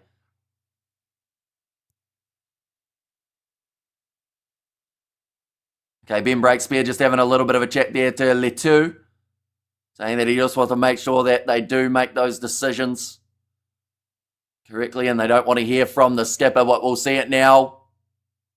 That's not that different to the Pole one, unfortunately. High tackle on New Zealand half by the Bok lock as well. Says Studs raise. Yeah, that first initial contact from Theron was relatively high. Sounds like it's just going to be a knock-on. Is it from New Zealand? And Big Rig. That really wasn't intentional. Yeah, it was just a rugby incident, that one. But once again, we've seen them giving, can we have a do-over, says Ty. Yeah, it's not quite the final that everyone hyped it up to be just yet, but I hope the second half will change. Right, it is going to be a scrum feed for New Zealand here. The Springboks will always find a way to win, says Weird Balls. That's an interesting YouTube name. And I'll say, Hamish, there are no babies on the field. I'd like to think not. Start them young is normally the mindset for the rugby, but not quite at the baby age. ABs, you deserve to win this. Come on, bring it home, New Zealand. Says Katurv there. And they'll let that go too, says Andre. Now 3 minutes remaining of this first half. Go the Bok, says Mario. So another 5 minutes remaining of the Pole red card. 4.5 minutes remaining of the South African yellow. And try before halftime. Either side play a big role in deciding this game. Is this game any good? It hasn't quite been the same game as we saw between New Zealand and South Africa for the Under-20 Rugby Championship. But I do think that the second half, I'm hoping for the best anyway, and it will be an outstanding half of rugby. New Zealand looking to use their backline there. Frank Vainuku knocks it backwards, but they will go back for the initial penalty for South Africa coming in through the side in the scrum. No 8 and no card. And how the idiot ref says Johan Jacobs. About defence is outstanding. They have been incredible throughout this whole competition when it comes to that defensive line. New Zealand, they had a good chance earlier on to be able to score, and South Africa just did not budge. And the way this game is continuing, there will be no players left on the field, says Jeff. That ball has been kicked into touch. I expected a more fluent game, says Rajin. And maybe it is the nerves of a final. We've got to remember both these sides were not involved in this final last year. It was England versus France. You know, big opportunity to represent your country. We see Bester there waiting to make his way back out onto the field. I think they are just showing the breakdown in which that did happen. No, it's a different breakdown. I'm not sure what that replay was. New Zealand going to the front, passing it straight into touch though. The miscommunication from the All Blacks line out. And the nerves play a factor, but will be amazing experience for both sides, says Aiden. As a halftime, says Adrian. Not quite. Still another minute remaining of this first half. And Timo is having a long day, says Big Rig Joe. South Africa ready to go for this line out. Not a massive hurry there for the South Africans. Seemed like they were happy enough going into halftime 13-5. As a South African, I hope the Junior Boks lose. They've been the best team in the comp, and you don't play in green. Bend the knee before the game even started. Coward, says the WLK. Well, of course, I think a lot of people would still look at it the other way and go, if they're the champions, they're still the champions. It could end up as a sevens match, says Mark. And great scrum for the Boks. Ref is an idiot. Can clearly see he has never competed in a scrum in his life.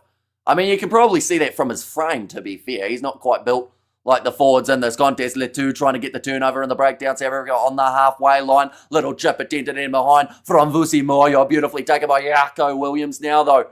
Pops the ball up. Hasimpi. Great low tackle in by Kunawave. Manlaba. Tackled there. 40 metres out from the line. Vusi Moyo. Oh. Vusi Moyo kicks it into touch. I thought for a second we were going to see a 50-metre drop goal attempted there from Moyo, but South Africa do accept the 8-point lead. Not willing to go for that one last attack in the first half. Will that come back to bite them? We will, of course, have to wait and see. I have medium emotion, says Cool Story Bro, and how impressive was, where'd that go? Was the Georgian scrum. Much better than people did anticipate. Does New Zealand have a red? They certainly do. Was Sikapole, who did get penalised, first of all, for a yellow card, and then it got upgraded to a red. At the moment, South Africa have also got themselves a yellow of Albie Bester. So both of these sides continuing to play with 14 for the early stages of the second half. Does anyone care about throwing straight line out anymore? New Zealand competed nowhere near straight. Says Studs Rays. It is one that sometimes get called and other times they think to just leave it alone. Interesting first half. Very interesting. I think that it's far from the game that people expected, but at the same time, like I said, I'm still thoroughly looking forward to the second half because I feel like that's where we're really going to see it ramp up. Hi, Amish, your opinions on that red card. Was it a red? My honest take on it was I felt like it was definitely a yellow, but I thought there was enough mitigation that was going to stop him from getting red carded there. So, I think they'll be a little bit disappointed with that one. It was not a red. What's your take on Rico Simpson? Could he be the next 10 for the Blues? He's a decent player in that fly half role, and plus with Plummer going overseas, perhaps he does find himself possibly advancing up. That's the thing. Bowden Barrett would be a great mentor, I would say, for him in that Blues side. Do these tournament drug tests play? They absolutely do. And, of course, the players wouldn't be allowed to play had they not passed those drug tests. We have there. What's your prediction for ABs versus Boks later this year? I think it's going to be great. I do want to see the squads, though, before I start throwing around any sort of predictions, because, of course, we could still see a lot of injuries heading into that one. So we need to cut down on the Fiji-style footy. Says Ujovi there, and New Zealand is the best for such a small population, says Kazai. And later this year, mate, the Kiwis will see Avalanche, never seen before, says Blitz. And a few high tackles that aren't being called, says this is heck. Yeah, I think I've seen at least 3 that haven't even been looked at throughout this contest for both sides. But at this point in time, halftime break, 13 points to the 5. What I quickly want to do is look at the last time that these two sides actually played.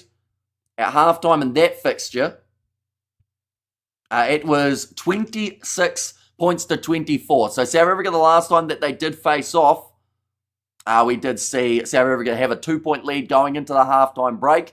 And also we had already seen 50 points scored at this point in time, whereas in this game we have seen 18 in total. The stuff lads take these days is bonkers, says Big Rig. And also not finished yet for the ABs, and South Africa and Europe teams are on the gear, says Kazai, I should say. And thoughts on Riley Norton being the younger Sasha Feinberg. Different positions, of course, as he is in the locking duo rather than in the back line. But Riley Norton does seem like a very smart young player. Like, he's probably wiser than his age in terms of the way that he talks about the team after the games. He just seems to, he seems to know what he's talking about. And he's always for his team. He will say these guys are doing absolutely incredibly. And it's because of the whole environment of the team is why they're playing well, which I do quite like. Well, the young team, South Africans don't like the cards either. Boks used to like it. A bit rough back in the day, says Gron. And much more entertaining than the South Africa-Georgia game, says Shongololo. And I do think that the second half is certainly going to ramp it up that a little bit more, looking through at the benches, and there have been a few changes already being made in this contest. We have seen for New Zealand, they have had to bring on Time, and that is due to that red card that we saw of Sika Pole. Of course, that will not be for the rest of this game that Pole is red carded, but there will be Time who has to leave himself out there for the rest of this game. It's more so the fact that Caleb Woodley will be able to make his way back out onto the field after does expire for the South Africans. We have seen Jacobus Robela. He has made his way on, although now he's made his way back off, and JJ Theron is able to continue. And we have also seen Linde. He made his way on for the injury of, it was Nyali, in their number 6 jersey for the South Africans. And he was actually one of those players who did look physical throughout that first half of rugby. Are you on the Warriors Knights game this afternoon? Hamish, I sadly will not be. That's the thing. I have no idea what to do sleep-wise now. Because, you know, it's 7:30 a.m. and the obvious thing would be to finish this live stream and go to bed. But for some reason, I feel like staying up till the afternoon, which is not a good idea. But I'll probably end up doing it. So I might end up watching that game. I may not do the commentary for it. Heard Zimbabwe qualify for the World Cup. They certainly did. Alongside Hong Kong, two sides that have managed to make their way through. We have got there, Hamish, let's do a health check. What day is it and how many fingers am I holding up? Well, I can't answer the second one, sadly. So we'll have to take a guess at like 4. And what day is it? I believe it's Sunday. Although it's actually, you know, it is still Saturday in South Africa, actually. So it depends on where you are in the world. That might have been a trick question too.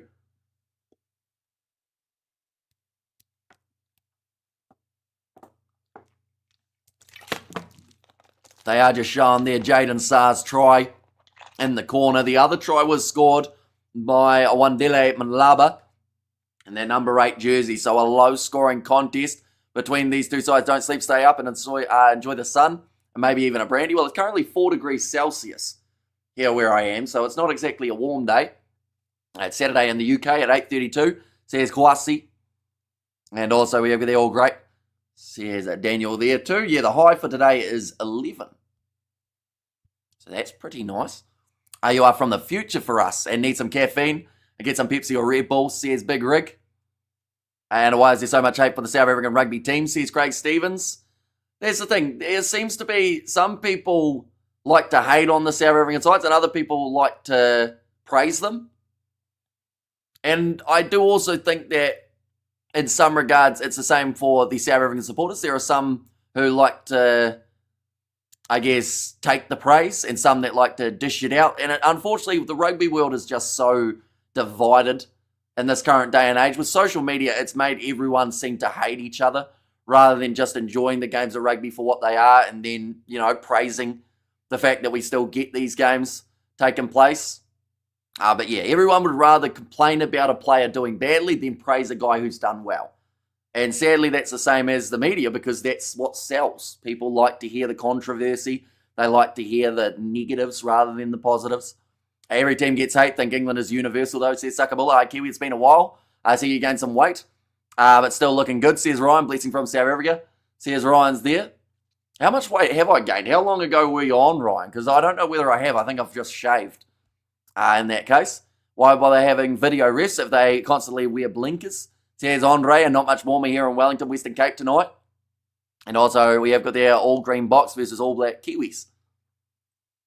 And they are just showing some of the stats. 50-50 possession, 57% territory in favour of the South Africans. 12 defenders beaten compared to the 8. Tackles missed, 8 missed by New Zealand compared to the 8 of South Africa.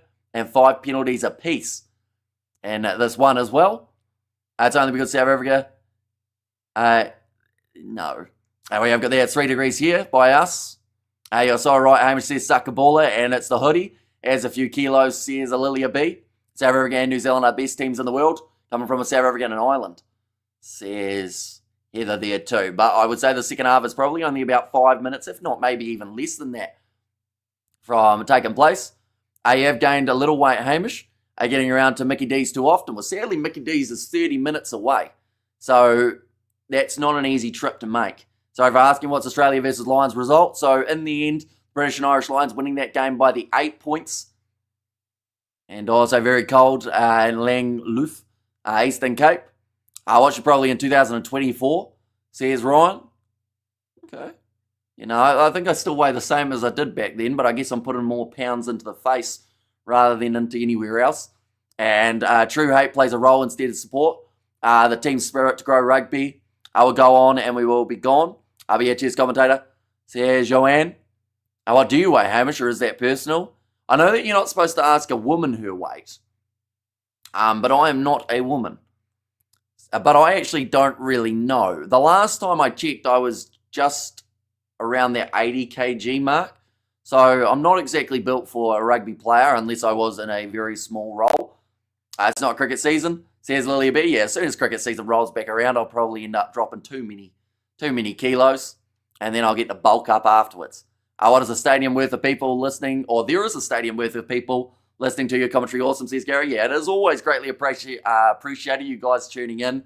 No matter what hour it is where people are watching, we get people from all around the world, and it always makes these commentaries so much more fun. Boks are doing great against Georgia right now. Says Advent and New Zealand, Hamish, enjoy each game, best day. Says Enna.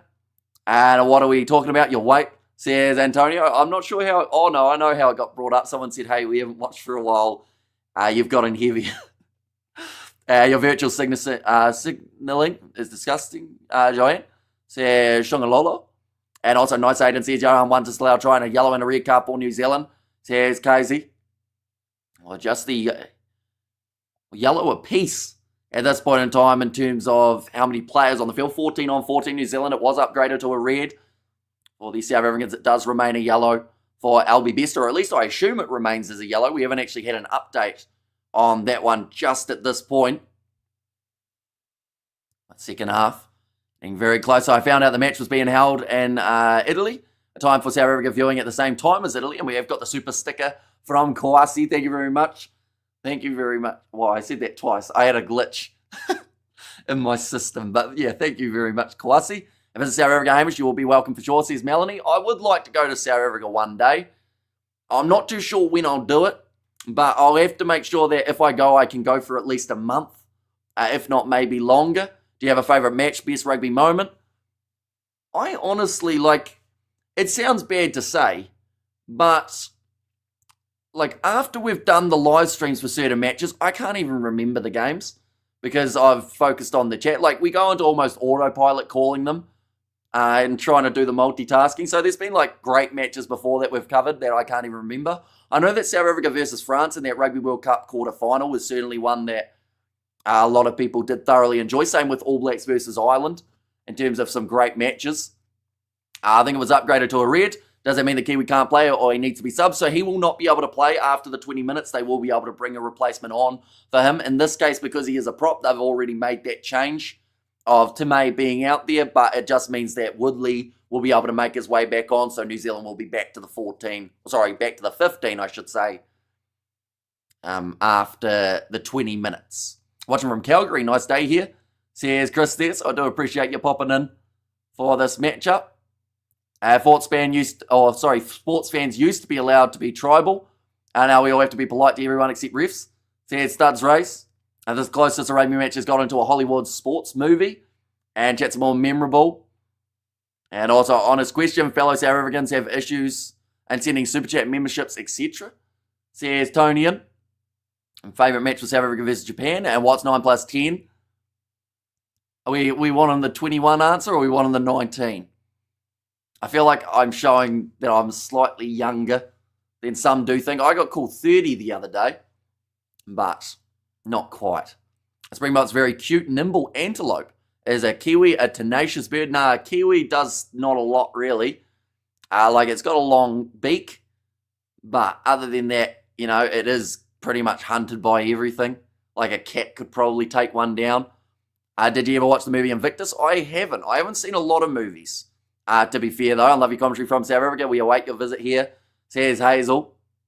And now second half is back underway now, ladies and gents, for the Under-20 Rugby Championship. I will mention, be sure not to go anywhere after this match too, because we are going to have a couple guests on the channel for a post-match review of this contest. They are two South Africans, so they will either be extremely happy after the 80, or they will be quite annoyed. I think Ben Breakspear, man who will be in charge for the second half too. I watch you a long time. South African sitting in America. But you make it happen, thank you. Says Yandri. Does he show the game? Sadly, not due to licensing. Any match footage or audio gets you taken straight off YouTube. But we will be doing the play-by-play commentary all throughout the second half. So be sure to stick around. Springboks' new name, 2016, called as in Nians. Says Andre, and World Rugby is trying to make the game soft, so it's more interesting to football fans. And same here, Hamish, movie night for me is watching old rugby games with my dog. There you go. And now Sikapole, still going to be off the field for quite a bit longer. Kiwis are territorial and very angry little things. Yes, I'm talking about the birds. These two guys are weird, Hamish. Not like most South Africans, those two. Says Albert, in what way are they weird? I feel like they're just energetic. But yeah, I've had some good chats with them off the stream. Like when we did that preview or the prediction of Rassie Erasmus' side, we probably chatted for 3 hours or so. And the call where you stay in New Zealand, down in the South Island, about halfway up. Now Rico Simpson getting ready to kick this one off. I hear Avengers movie. I thought that's what it was, but I haven't seen any of the Avengers movie. So I wasn't too sure. But kicked off, and New Zealand managing to retain that ball off the kickoff. Faliafanga wrestled down by Riley Norton. New Zealand, they will know that this could be a big start to the second half if they can get it right early. Rico Simpson getting retreated backwards by the South African defence. Have World Rugby now officially approved the red card? 20 minutes? I think in the under-20s we got the 20-minute red card, but I'm not sure about the men's match in general. I believe All Blacks are going to finish strong, says Kevin. Give yourself an honest Kiwi, or get yourself an honest Kiwi girl, Hamish. Says Andre, they don't seem to like me very much though. Maybe because I don't leave the house and do a whole heap of live streams in the middle of the night. What time are you sleeping? Later on at some point, I think, will be the go-to. Pledger, back across to the left-hand side. And running a little bit too high there. Finn McLeod almost getting held up by the big box defence. Running onto it now. Faliafanga. Defended again by Lube. Drop ball. Did it go forward or backwards? Still there for New Zealand. Jaden Saar pops it up there to Finn McLeod. South African defence has been absolutely extraordinary throughout not just this match, but the whole competition. Perfect match. You can call their games. You need to find a women's rugby player. Says Big Rig. I feel like that is also probably easier said than done. Now, Pledger. Cross to the left-hand side again. New Zealand popping it in behind. Stanley Solomon sold the dummy. Couldn't quite offload it. Pledger. Left-hand side again. Still 14 on 14. Big shot on Cooper Roberts. Another 8 seconds remaining of the Junior Boks yellow card. Another 34 seconds remaining of New Zealand's red. So ideally for the Kiwis, they want to attack for at least another 30 seconds here. This might turn into a rolling ball. Note now has got the grounding. Ball available for Pledger once more. It's now on Never ABs. Georgia Smith looks like a good find. Hamish, who is Georgia Smith? Now backline movement. Kunawave. First time he's been in space. Finn McLeod again attacking forward. And South Africa looking for the steal, but they give away the penalty. New Zealand taking it quickly. Kunawave not back 10 for South Africa, I believe, anyway. Now Pledger going off to Xavier Tracy. 10 metres from the line for New Zealand as they up the tempo here in the second 40 minutes. Placement there, Time. The ball now, Faliafanga. 10 metres out. Or Faliafa, I should say, rather than Faliafa. Now New Zealand still 5 metres out. The Springboks defence holding like they have throughout this whole contest. Pledger now wide cut out pass. Stepping on the inside from Jack Wiseman. 5 metres from the line. Pledger across again. But they are just not budging here for the South Africans. At hard ABs, how many minutes left? Still another 37 minutes remaining in this contest. Jaden Saar, he has scored 1 try in this contest. Wanted the next one. Stanley Solomon tries the step, trying to bump off Yako Williams. Doesn't end up with success. Ball comes out the back. Popped up again. Kunawave joins the breakdown. Now across to Finn McLeod. It's either going to be New Zealand bust through a tackle here, or they force a knock on the South Africans. Kunawave thought about the pick and go. Pledger going back across to Caleb Woodley. Now again Pledger. Looking to the left, he's told to use it. Passes across to Frank Vainuku, who's tackled low by Klakane. No front foot movement. Going here for New Zealand, Xavier Tracy, another tackle. Looks like an injury now for Frank Vainuku. He was down in the first half with some sort of struggle. And it looks like maybe it is the head knock that is not going too well for him. Xavier Tracy getting that little bit closer. 5 metres out from the try line. Kunawave now trying to go through. Big contact. Vainuku joining into the breakdown. This has to be about 20 phases in a row here for New Zealand, if not close to 30. But they just cannot break through. Faliafa getting closer this time. Pledger 3 metres out from the line. New Zealand flat attack and run. 1 metre short from South Africa yet again. Pledger cross again to the right hand side. Attack and run from Wiseman. And no discipline problems from South Africa as of yet. There it is. The advantage now for getting offside. New Zealand can throw everything into this. Latu has lost the ball forward and they will go back for the penalty for offside. And John Cena has said, "Hi, welcome in, John. Hope you're doing well. I can see you." We have got the Kikaha lads. Come on now. You jinx the Mamish, says Big Rig Joe.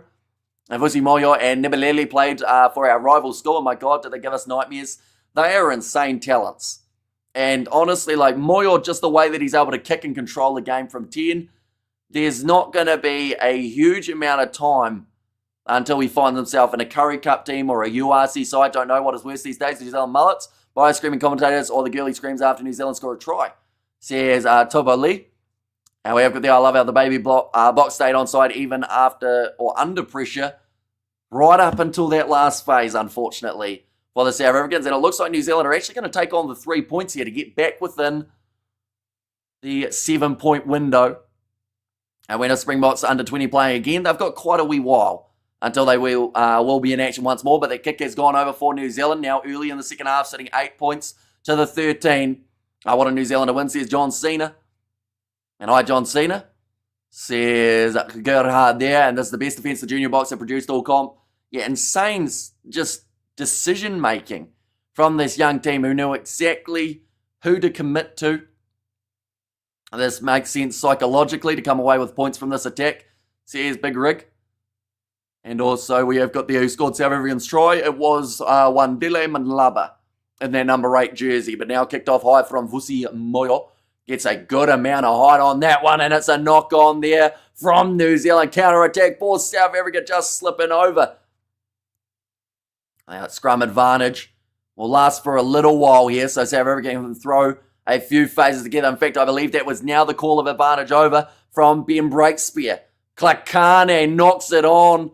And New Zealand will now have the scrum after the advantage did end for the Kiwi knock on. Time to bring on the grenade squad for the baby box. Please commentate like you're doing it to grade 2s. I don't know how I changed what I'm saying. I don't think I'm using too many massive words in that regard. I'd have to say it a lot slower probably. And smart choice, says Katurv. And also the ref isn't having a good game, says Johan Labaskachny. And yeah, it's always a concern when there is a final and some of those 50-50 calls are interesting. Come on, South Africa, what is up with the handling errors in this game, says Joshua Williams. I think it's down to that pressure for these young players. You're too fast. And also, I think, says Johan. And also, we have there till what time is this game, says Mohadin. This game will be going for another maybe 32, 33 minutes. Maybe even longer, actually. Probably till around, I'd say, 10:30 South African time. And now another free kick goes the way of New Zealand. Play smart, ABs, every moment counts, says Katurv. And also keep going, ABs, says Katurv there too. And me is back. And come on the box, says Martin. Only just the 5 points separating them in this contest. 13 points to 8. New Zealand looking for the touchline, but Rico Simpson gets greedy once more. Oh no, sorry, it was just a free kick, so taken quickly by South Africa. I thought for a second that one hadn't gone into touch.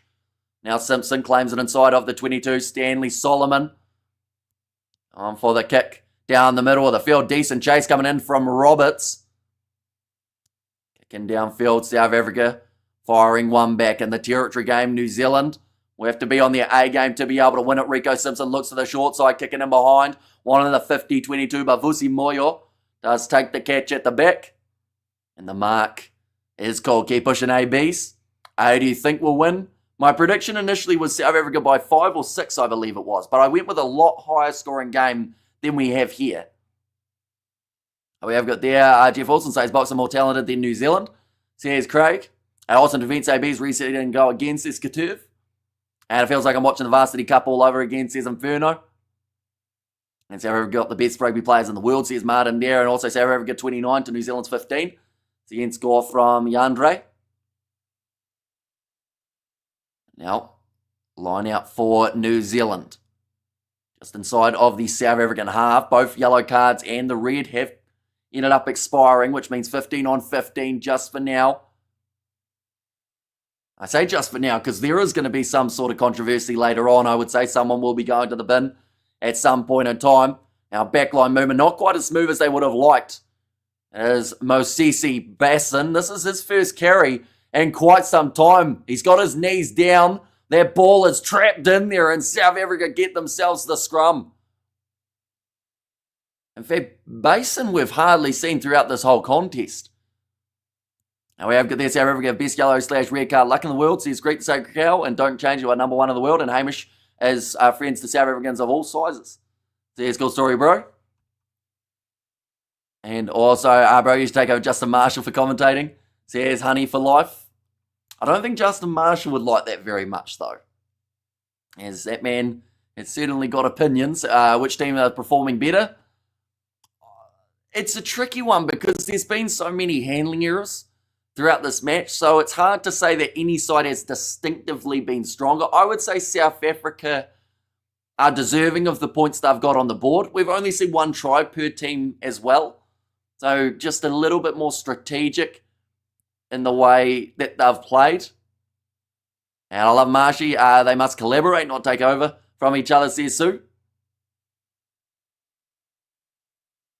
There from Chris. I do love that saying. And Justin say that is like whatever you're saying, says Jeff.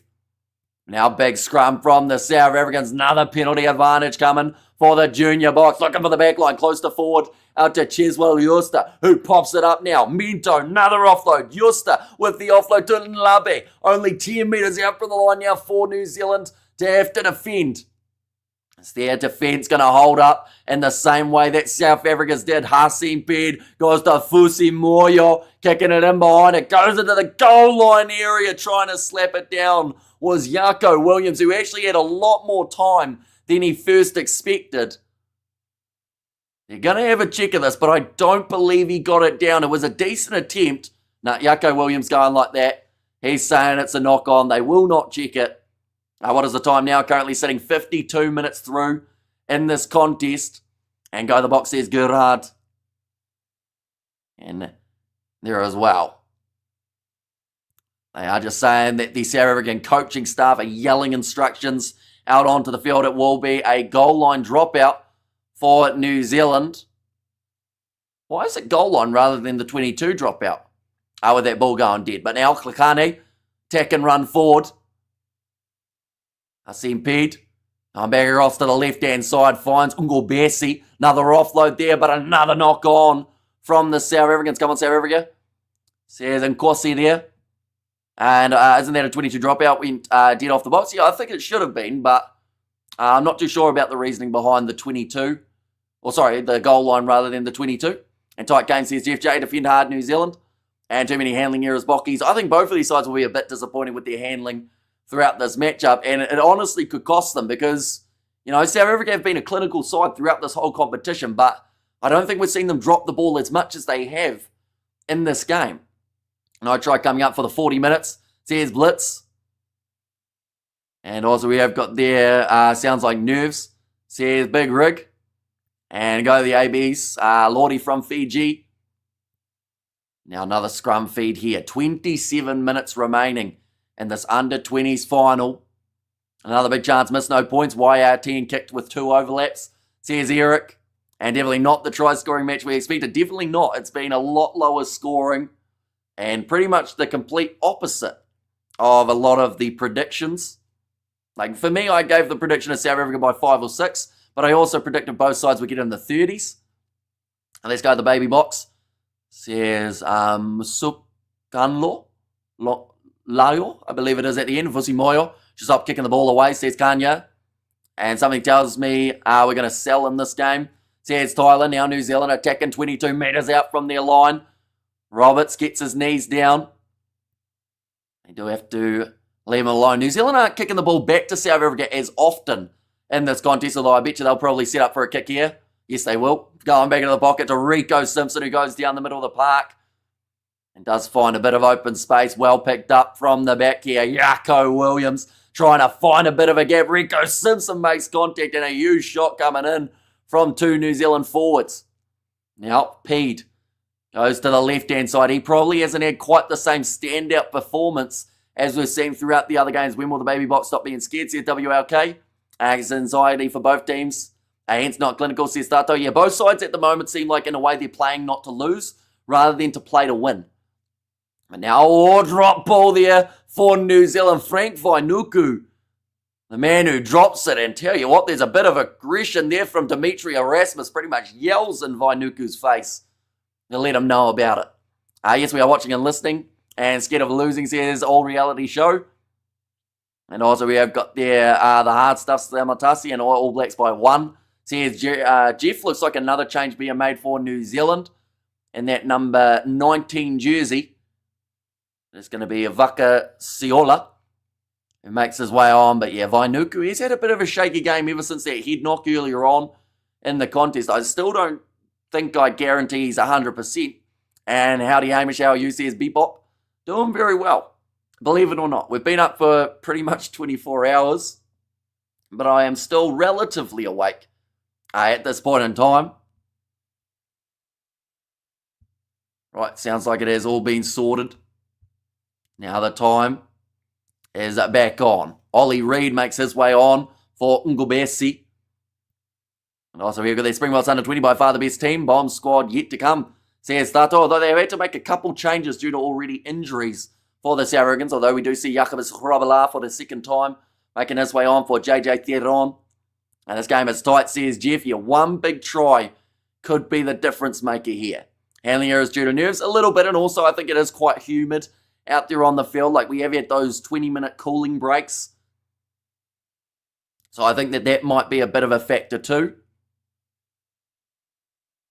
And whereas the game that we've seen from the baby box this whole tournament, says WLK, yeah, it has been a different looking team in this matchup. And like it's been said, maybe the nerves starting to get to them a little bit. New Zealand with the big push at scrum time. And the advantage goes against New Zealand for a knee going down. South Africa, this is where they can take the extra 3 to extend their lead to 8 points. And yes, take the 3. I think Sia's not ready yet, says Mohadin. And just did a bit of checking, Dimitri Erasmus is not related to Rassi, says Giza. And please don't let the ref dictate this game. And Box to score 2 more, says Tyler. But the T has been called for. Vusi Moyo setting 100% accuracy all throughout today. Setting 3 from 3. This is one of the more important kicks. The biggest shock of the year was when I heard that there was a All Black named Duplessis. I legit thought he was a South African. Till I saw who he was, I thought an Afrikaner was playing for the All Blacks, says JP. And just to sure, this is the Under-20 World Cup final. It is indeed. These two sides played off in the last game of the Rugby Championship where it was 48 points to 43.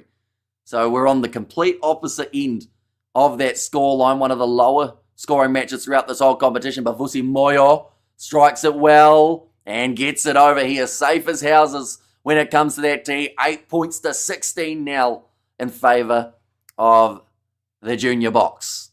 And yes, Moyo says Sakabula. There's a Pollard playing for Australia. That is, of course, Billy to make his way off the bench in that last matchup. And come on, South Africa, I want to try, says Martin. A good kick, Moyo. Says Eric, and nice. He's so good off the tee. And one on Junior Boks and another on Banyana.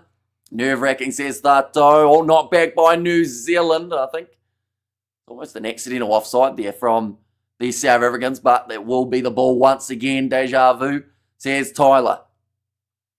And New Zealand are going to have to break this trend here if they want to get the victory, because or else anytime they take a 3, South Africa will be looking for 1-2. You're on again. Make no eyes on you, bro, says Divinai. It's kicked high. Oh, it's bounced off someone's head. That was actually a pretty impressive header. New Zealand back with the ball. Rico Simpson. Dylan Pledger. Pick and go. That looked offside from Ramal. Now a little bit of a counter-ruck there from these South Africans back into the pocket. Finds Stanley Solomon, who just has to boot it downfield as far as he can. Bit of a handling error at the back for South Africa, but regained and now kicked into park, or into touch, I should say.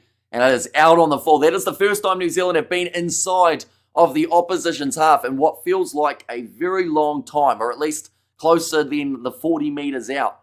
I know, man, but Mbokis, in the last 15 minutes, AB's pushed through, and South Africa have taken their foot off the gas in a couple of their games. This cannot be the case in this matchup, though. One more try and a conversion. The Boks have the championship. Says Adrian, and well done, Moyo, with a 3 out of 3. Who won twice in one day, says Sol. Who is that for? Is that for South Africa or New Zealand? Because, of course, both of them have played. Mika Fale will make his way on for Mosisi Basson, who I will be honest has not really played a big role for New Zealand in this matchup. And just love rugby, says Martin there. Also, don't let it slip in the chat too. But now, ready to go for another line out here. South Africa, the 8-point lead, in a very good position to go on to win this. If they can get themselves 1 or 2 more sets of points, whether that's a 3 or whether that's a try. Which channel, please, guys? It is on Rugby Pass TV, or DSTV, I believe, also do have this game available. New Zealand and South Africa, says Daniel, and Breakdown won't talk about this game. Says, cool story, bro. Now Letu to throw the ball in, and it's well claimed, but not straight. Throw for Letu. It was a contest in the air. I think he's not too happy about that. The All Blacks captain, as long as Moyo doesn't cramp up again. And Moyo can replace Lebok at Springbok level. At least we'll have a kicker who can kick under pressure. So there's no more dad bot. And of course, Sasha Feinberg and Zulu, 1 from 5 today off the kicking team. Not exactly the best day at the office for Sasha there. And one more try for South Africa to seal the World Cup, says me. And South Africa making ABs looking bad, says Martin. And oh, so we care about throwing straight this time, says Studs Race. Now 21 minutes left on the clock. And they don't know what we know, says Rory there. Ready to put the ball in for Hasim Pedal. Almost collapsing at the scrum. And again, South Africa. No, too much movement, they say. They will go back for the scrum reset. yes, that was as straight as it can be, says Kazay there. And why was Sasha missing so much? Honestly, I don't really know. I didn't think he normally had a trouble with the right-hand side of the field. We have there New Zealand 151 to South Africa's 84 passes. And come on, the baby Bok. I felt like the Boks are the only team who could be winning in a cup final when their fans say they're playing too badly. If only South Africa could win this, then it's good all round. Good results from South Africa in Umbabella. Great, good for the British and Irish Lions and Aussie. I'll be very happy, says Alistair. An RCP player of the tournament. Yeah, even though he's had a bit more of a quiet game in this match, I would still 100% give him player of this comp. I think his 6 tries alone speak for themselves. He's also set up a huge amount alongside it. You've got there, you can swear the players just came back from a swim, says Inferno. Yeah, it is extremely hot out there on the field. We have got the drinks break now. Looks like Letu, he's going to be done for the day. He is disappointed. Udden Rain will make his way on. Where to watch live, says John. It would be on Rugby Pass TV, depending on where you are in the world. Keep fighting, AB, says Katurv. Yeah, into the final quarter. I think that was the drinks break anyway, or the cooling break as it is called. It might not have been. And any new bot players kicking the door down to be in the World Cup squad or the Rugby Championship squad. Are we talking about the under-20 guys, or are we talking about the main Springbok squad?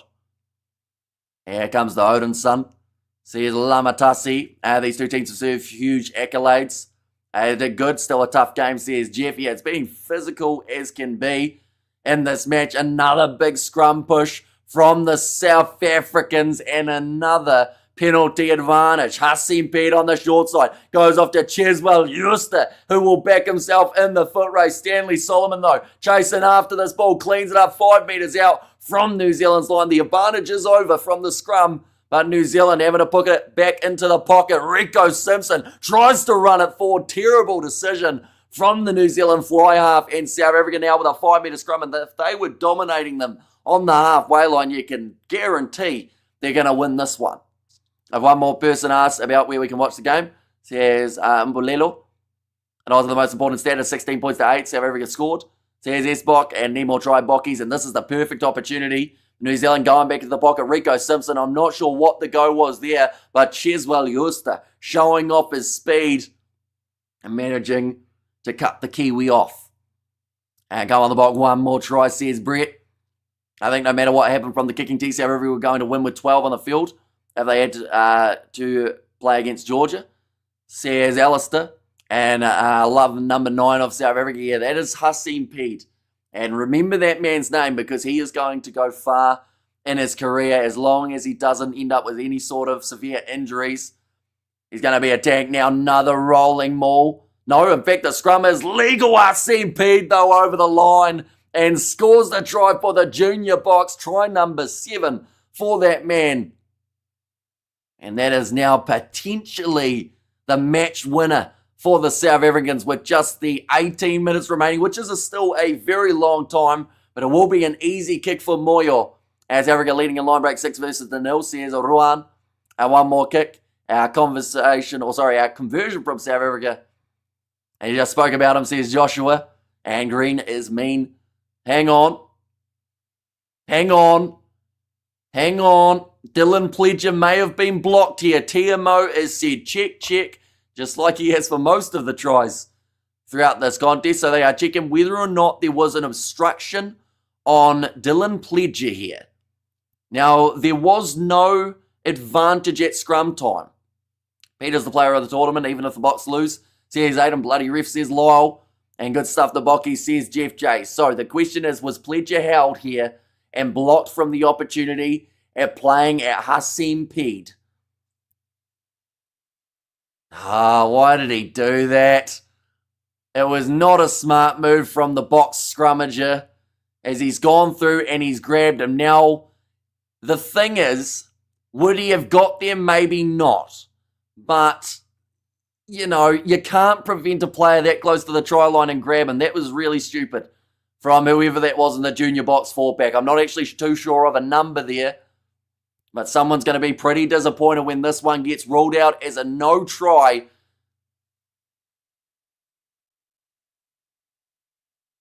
Okay, it was the number 20 there, and Matt Ramal who grabbed him. There was no advantage at scrum time, so it means that it will be the penalty for New Zealand, 5 metres out from their line, and that is another survival moment. And game changer, says Dave Love. And also match winner, says Stato, and blocked and stupid, says Lamatasi. Yeah, there was just no reason for Matt Ramal to grab him there, because the scrum was going over anyway.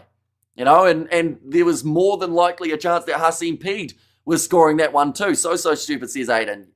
And yeah, it's just a moment that now we see South Africa go from what I would like to think was almost a guaranteed win to now giving New Zealand another chance. This is real bad, says Eric. And also need to lift AB, says Katuv. Love that commentary, Gamish. Says Thato there, and hello all, says Renee. Welcome in. But now we have got another cooling break. 17 minutes remaining. Wrong choice of captain for New Zealand, says Dub. In terms of how early they took him off, I assume you are talking about. Although I will mention Eli Odenrain was very strong in holding up a rolling maul up against the French in the last one. And we have got there AB's dream is to be a Springbok, says Martin. And we have got there possibly would have got away with it if the Boks used a ball and went through or wide through the hand, says Thuds Race. Yeah, that is the possibility. If they had shifted it that little bit more, proud of coach Melusi, I should say. Methethwa, he trained them well, says the unseen wisdom. And OMG, no try. Why did that Boks grab him? Yeah, it just like the scrum was already going well enough. That's the worst thing about it. But the big moment, New Zealand still down by the 8. I saw mention of the next generation of Whitelock in this All Black side, says Alistair. I mean, in the starting locking duo, they've got Xavier Tracy as well as Jaden Sarr. I assume it's Tracy that they would be talking about there. Baby Blacks and Green. They're growing up, and let's be friends. And TMO says Charlie. It's me, Regan. Says, well, it was Renee, but it is now Regan, as we've been told, and thought Basson or even Woodley be better. I did expect a much better performance from Basin in this game, but he kind of disappeared. We have got there 30 players on the field, and the most influential person is the TMO, says Paul. And the sad thing is, there haven't been too many games that we've seen where in the under-20s the TMO has heavily been involved. Or at least not to this extent. The pressure was on, he wasn't thinking, says Sided. Yeah, I think the instinct was just, okay, grab him to stop him from going through. But in the end, sadly, it was that thing that disallowed the try. Come on the box, show them we are much better than them, says Eddie. Now, TMO can be party poopers for sure, but we do need them. Some calls that really need intervention, says Sue, and D-grade New Zealand team compared to past teams. So who cares, says Sonny Liston. We have got there Zim versus Namibia. Yeah, I think that is Namibia. From Elton. Now, it will be the line-out throw for the New Zealanders. As the match restarted, almost, just about. The drinks break is over, and we are back underway. Odin Rain will be the man with the line-out throw here. Box slowing down the game. Oh, it's not straight from New Zealand again at line-out time. So, to the front man, it has to be straight, even if they don't contest. Perhaps a rule that Odin Rain was unaware of, and that was a really poor decision from New Zealand. And if the ref isn't sure on a big call, be able to ask the lads upstairs is super useful. And honestly, this is a hard tournament. These young guns putting their bodies on the line, so it's all equal, says Jeff. And I'm pro having the TMO. I just think they use it too much. Now another scrum here for the South Africans, and they have already proved their dominance at scrum time in this contest. 16 and a half minutes remaining. That is still plenty of time. I learnt from Hamish not to be evil. Thanks, Hamish. Says cool story, and again not straight, says Cited. And go the Bok. Says Alon Wabu and the penalty for South Africa. Right, they are up by 6. If they take the 3 points, that means New Zealand would need 2 converted tries, or at least 1 converted try, and another try to be in the lead. Or do they go for the corner and try and completely seal this game? It is a final. If I was South Africa here, I know that it's a risk, but I'd kick for the corner. Fusi Moyo, he's going to put you 5 metres out from the line, but they've got the kicking tee. Now, of course, points on the board can be crucial. And where was the TMO this morning when All Blacks scored a try from a huge forward pass? Just before half-time, miles forward. And even showed from the aerial view, a missable forward pass, says Paul. Yeah, that was a weird one, wasn't it? Will Jordan passing it from 30 metres out from the line. Sevu Reece receiving it from 25 out. And then at the time that Reece got it, Will Jordan was 20 out from the line. Fusi Moyo. He missed. I think he took it a little bit too casually there, Fusi Moyo.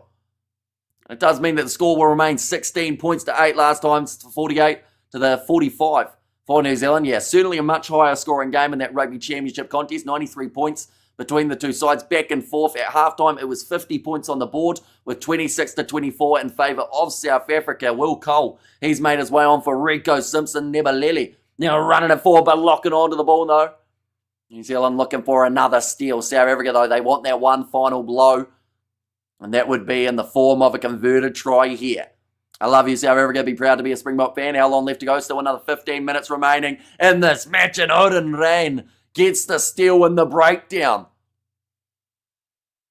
Now, he had a massive influential moment in the game up against France in the semi-final. He was able to hold up a rolling ball 5 metres out from New Zealand's line. Is that his influential moment that could make the difference here for New Zealand? Place of the game, killing New Zealand. South Africa can scrum all day with all the stoppages, says Studs Race. And you're my favourite honorary South African, Hamish, says Does Neem. And New Zealand hooker taking lessons from Bongi, can't throw straight, says Bruce. Yeah, Odin Rain getting that penalty back in the breakdown. I don't know why South Africa doesn't go for the jugular and go for the corner. Abies would do that for sure, says Joshua. I actually thought they were going to kick for the corner, to be honest. Like when you're ahead by 8, 1 converted try from there, you're winning the game. from this position. You're doing USA versus England? Probably not. I don't think we are going to be doing a post-match review on this one with Vic and Vern popping in. We'll be able to have a chat. Now popping it back here for New Zealand. Backline movement. Stanley Solomon getting it into the wide channels. Kicks the ball away. A little bit of the wrong choice there. Mento now cleaning it up. Having to make the last-ditch tackle there for New Zealand. 10 metres out from their own line, South Africa. Now Hasim Pede back into the pocket. Stanley Solomon went for the charge. Moyo under pressure only gets it to about 10 metres out from the goal line. They're starting to work out a tactic here to shut out Moyo from this game, it would seem. 2020 hindsight, says Paul. And time to reach us a story. Hamish says it was there from Heather, and Junior Boks says Jan Lu. And we have got their most biased commentators in the history of this tournament. What a shame, says Eleanor there. I assume you're talking about the ones in the commentary box. I can't think of his name, but he's from the 7 circuit. Now Odin Rain, ready to throw this one in. South Africa, their defence throughout this whole competition has been extraordinary, but this game in particular, they have found that next level. Rolling maul here. South Africa trying to drag it down, but New Zealand get the penalty, which is lucky because they had a knock on in there too. Like the ref has said, you can't yank a player out of a rolling maul, in New Zealand will look to go straight back to it towards the corner. And Mr. Benson 50-50. And I don't want another 1-point win in the World Cup final against New Zealand. And also, do we need a holiday if we win, says Rene. And also, no more cards declined, says Blues Nate. And there as well. And a wise man once said, says Andre. And as the game over, it is far from over. Still another 10 minutes left or so of this matchup. In fact, another 12 minutes remaining. And why aren't you in the formal wear, Hamish, says Victor? Only really because of the all-nighter. I was considering bringing out the suit and tie, but I also didn't have enough time in between the live streams to be able to get it organised. RF is very biased, says Dennis. Yeah, I don't think many people were giving that as a red card against Sika Pole in this game. But it was what was given. The penalty now going the way of South Africa. Klakane yelling in the face, and New Zealand marched forward 10 for a little bit of back chat. And more penalties in the second half for the ABs. The Boks doing everything to keep the All Blacks in the game, although the All Blacks seem to be doing everything they can to lose this contest too. So it's a bit of a weird reverse chess match that we've got on at the moment. But it has kicked it a touch. And no, says Dave. And also, we can't beat Boks in the World Cup final, says Manny M. And Backchat Stupid says Lamatasi. Okay, they're just saying there to set the mark and not move away. And we must change our tactics, says Stato there. Bad discipline from the baby ABs. Ref only referring one side at the scrum, says Pete D. I said it now, checkmate. Says, I was going to say Rennie again, but, and it's of course because of the phone dying now, moving forward. Another advantage for New Zealand, dragging it down. South Africa looking to use their backline here, slinging it in behind, doesn't find hands. Side entry and collapse. Is this the moment where we see South Africa opt for 3 or kick for the corner? Bok Aura is getting an opposition's mindset. I don't know whether or not it's the aura of this game. I think it's more so the fact that both sides have been quite ill-disciplined in this match, as well as the handling error. But yeah, I don't think the players are dropping the ball on purpose, going, "Oh, the aura was too much in this match, so we gotta have a fumble." Yeah, side entry there from Dane Johnson. Go for the corner to eat time and build territory, says Aiden, and that is exactly what they've done. 22 metres out from the line here. Walwyn Nebeleli. And also, I have to score from this box, says Sakabula. And this referee says it was there from Kia ora Tile. Hopefully I've said that correctly. Now rolling maul of the South Africans once again trying to march towards New Zealand's try line. Sit in there. It is secured at the back. And another penalty advantage going against New Zealand. If they're not careful, they'll play this whole rest of the 10 minutes. And a yellow card now for New Zealand for the 8th of the competition. I'm not actually too sure who it is going to the bin. Someone was shown the card. It might be... In fact, who was that? It's Xavier Tracy, who will make his way. I'll switch to TV commentary, listen to Hamish while watching the TV. Says Corinne there. And this Rev Man says Lyle, and everyone are not making the point to not win. Says Thato, but this is now the golden goose for the South African side. All they need to do is score a try here, 10 metres out from the line. If they get that try and they get over, that should be it. Now thrown in, nicely claimed by South Africa. About a 10-man rolling maul here, setting up very nicely. 5 metres out. And that is going to be collapsed by South Africa, I believe. Ben breaks BSC, but 2 metres out from the line now. Lube, right on the line. New Zealand trying to get the steal, but not quite able to. Round the side, pick and go here for South Africa yet again. If they can shift this out to Justa, they should score just short of the line again for the Junior Boks. But 8 minutes remaining on the clock. All they need is 1 extra metre, and they should win this final. South Africa inches away from the try line yet again. New Zealand defending like their tournament depends on it. Getting close, and New Zealand get themselves the penalty. In fact, no, sorry, they get themselves the knock-on from South Africa. The error does come from the Junior Boks forward. And this time, it is Nebelele. And the Boks should go for the corner, go big or go home. As that time right says, it was there from Torleso. At the moment, we are sitting 73 minutes through this match. The thing is, though, now we look back and you think to yourself, South Africa have turned down 2 3-pointers in this half. That would have given them a pretty handy lead at this point in time, and New Zealand would have needed 2 converted tries from here. In fact, they've actually turned down more than just the 2. I know DNA just RSA says Safiso there, and yes, says Max. It is a long way from over. That is unfortunately going to be the last moment for Nebelele throughout this game. He's had an outstanding tournament, the South African hooker. I'm talking about whether or not he was going to get signed for a Curry Cup team. I honestly feel he is not a mile away. How they force matters, and when the risk is being held up a high, every team does it. Why? Says Sue. And cool, we'll get our revenge in 2027. And also, we have got there, that's the big fumble from the Bockies. Yeah, all they needed was that 1 extra metre. Like I said, big push there from South Africa. They went too early, and New Zealand get themselves another penalty. They are somehow surviving here. And like I said, the Junior Boks seem to be trying to do everything but win this game. They've just kicked it down the middle of the field. Why have they done that, New Zealand?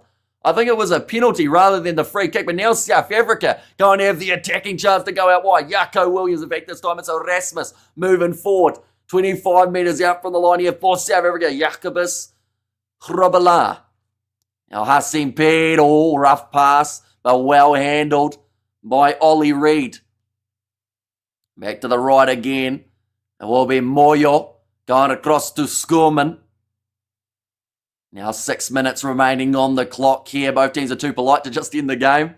Yeah, it seems like both wanted to go down to the wire, although this might be the final blow here. Cutting back inwards was Minto. He's had plenty of clean breaks throughout the competition. Now Klakani. Tackled again. Cross Hassim Pede. Slow to get back up. I think Minto might not have just had a clean break. He might have had a snap of his leg by the way that he's walking in back play. Now Jacobus Grobelaar again. 5 minutes remaining on the clock. Back into the pocket. Vusi Moyo looking for the cross kick. Chance here. Chiswell Justa tries to show off his stepping, but he's dragged down by New Zealand, and that looked like a maybe slightly high clean out from the South African forward. Vusi Moyo back across the park. 5 minutes remaining in this contest. New Zealand, I should also mention, are playing with 14 men on the field. Vusi Moyo makes the mistake, and it's a knock-on, though, from New Zealand. Stanley Solomon asking for the knock-on from South Africa first. But it will not quite be the case. Think Baby Boks have this one. Says Novmum. Meanwhile, actual AB smashed France 3-0. While South Africa did it tough versus Georgia.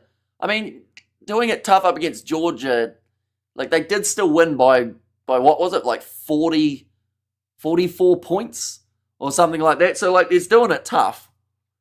And then there's still winning by a large margin even when making mistakes. And that's what South Africa had in their game. Does anyone understand the under-20 format? The good news is the under-20s are actually being extended to 16 teams next year. With the inclusion of the likes of Japan, and also a few other teams, and it's going to be hosted in Georgia, so it will be 16 sides. Can you show them lift the trophy, please? I sadly cannot, but there will be the highlights up on YouTube pretty much straight afterwards. So I would recommend checking those out. And we have there, come on the Bocky, says Ian. And the game was South Africa 55 to Georgia's 10. And Try Time says that, though, this tournament is a mess. See, the Big Rig Joe and Try Time says that, though. And there too. Now Hassim Pede to feed the ball. Another big push. The scrum on the short side. Hassim Pede chips it in behind. Is it the magical moments? Yes, it is. And it will be Guillermo Mento who does score the final try. What could be anyway of this competition. But that should just about be the game for the Junior Boks. The celebrations in the stands. And it's Mento who looked like his knee was down and out only about a minute ago. He's recovered well. He's chased that kick of Hassim Pede, who had his try disallowed just moments ago, but instead, in this case, he gets the try assist. I think that's the game says together. That should be 3 minutes remaining. We know Vusi Moyo as well will try and take the full minute that is available. And it's over, says Kanye. And thanks, bro, for the stream. GG. South Africa and GG to ABs, says David there. And poor penalty decisions and poor AB's choices have thrown it away, says Nick. Yeah, I think both of these sides, they will be disappointed with how they'll play, but I think South Africa, the biggest positive that they can take from this game is the way that they've been able to, even with some struggles, keep the scoreboard slightly ticking over. And that will be, I think, the biggest talking point here. Like it's been mentioned, New Zealand only scoring the 8 points, not finding a way through consistently enough, also turning down 3-pointers in the earlier stage of the match. How much time left? Just another 2 minutes left in this contest. Now kicked off by New Zealand with the kick of Moyo also going over. New Zealand now have the ball. Looks like they're going to have one last crack at being able to score it. Seems like only now they're starting to have a little bit of attacking intent in this contest, which of course is all well and good when you've already lost the game. And we have got that time now. Says Mohadeen at the moment, just the 110 seconds remaining. 1 minute 30 just about remaining on the clock. Stanley Solomon now attack and run. Will Cole offloads 10 metres out from the line now for New Zealand. Pick and go. Kunawave goes in. Where was that 55 or so minutes ago for New Zealand? They do score the try. They feel they've got time to get back into the contest. I don't think some of these boys pass maths though, because they are currently down by 10. If the conversion goes over, they're down by 8, which they can still not quite get back into the game. A love on. More tries, says Martin. And New Zealand had their chances. They did. And they did make a lot of mistakes in doing so. Adding the extra 2, making it 15 points to 23. New Zealand sprinting back to the halfway line. And we have got there, thanks for the great commentary, Hamish. Says Mark. And there as well. But I will mention we are going to be doing a bit of a post-match review of this contest alongside a couple South Africans, Vic and Vern. I better send over the link for them now that I remember. And so they're going to be popping on for a bit of a post-match chat. They will be a very happy duo. We'll go like that. And like that. Like they are just mentioning, really important conversion for Vusi Moyo when you consider the fact that now New Zealand are down by the 8. Malgas will make his way on for Dimitri Erasmus. So he will get a full 54 seconds at the end of this matchup. And big lessons for both teams. Handling errors ruined the game. Great commentary, Hamish. Says Adrian. Yeah, it was far from that spectacular showing that we saw the last time these two sides played, where there were 93 points and tries galore. This one was more of a test match, more of a, something you would see when the two senior sides do play up against each other. New Zealand now trying to get an attack going once more. Sitting 35 seconds remaining on the clock. Back into the pocket. It looks like there Tamati is also going to get the last few moments of this game. I somehow doubt you're staying up for the USA versus England game. I will be staying up for it. I just won't be doing the commentary for it. And now, ball stolen by South Africa. One last chance to be able to score a try if they want it. Or do you just kick it into touch if you're the Boks and accept the victory? 9 seconds remaining. Looks like they will just go for 1 or 2 more phases. Rush defense from New Zealand. That looked like almost a punch thrown by one of the New Zealand players, Will Cole. They might have to give that one a little bit of a look, although we are going to be after the 80 minutes. It's not going to matter, but it's kicked in a touch by Fusi Moyo, who almost cramped up with that last kick. The Junior Boks are the champions for the first time since 2013, a 12-year cycle where we saw Andre Pollard as one of those young players who did step up. This year we've seen Fusi Moyo, we've seen Hassan Pede, and then some brilliant work across the back three of Justa, Jaco Williams, and also Minto at 15. But big celebrations there from the South African coaches who are loving the consistency that we saw throughout South Africa's tournament, having over 50 points on average throughout their first 4 matches. The average will drop a little bit from this final, but one thing that will not drop is that trophy. They will be lifting it high. New Zealand, they look exhausted out there on the park. It was a brutal game of rugby for the under-20s between them. I want to see this Will Cole moment once again with him and the number 17, because I thought he almost threw a bit of an open-hand strike here. You know, he gave him a bit of a shot to the chin, but we will be doing a bit of a post-match, ladies and gents, talking through this contest. I will quickly add the scoreboard, though, down the bottom of the screen. We did see New Zealand finish with the 15 compared to South Africa, who finished with the 23. They will be the champions of the under-20s. England, they knocked out the defending champs earlier on in the comp, and they are reaping the rewards here as they do get themselves, like I said, the first title win in around the 12 years. But we have got 2 guests, ladies and gents. Vic and Vern, they also did cover this game.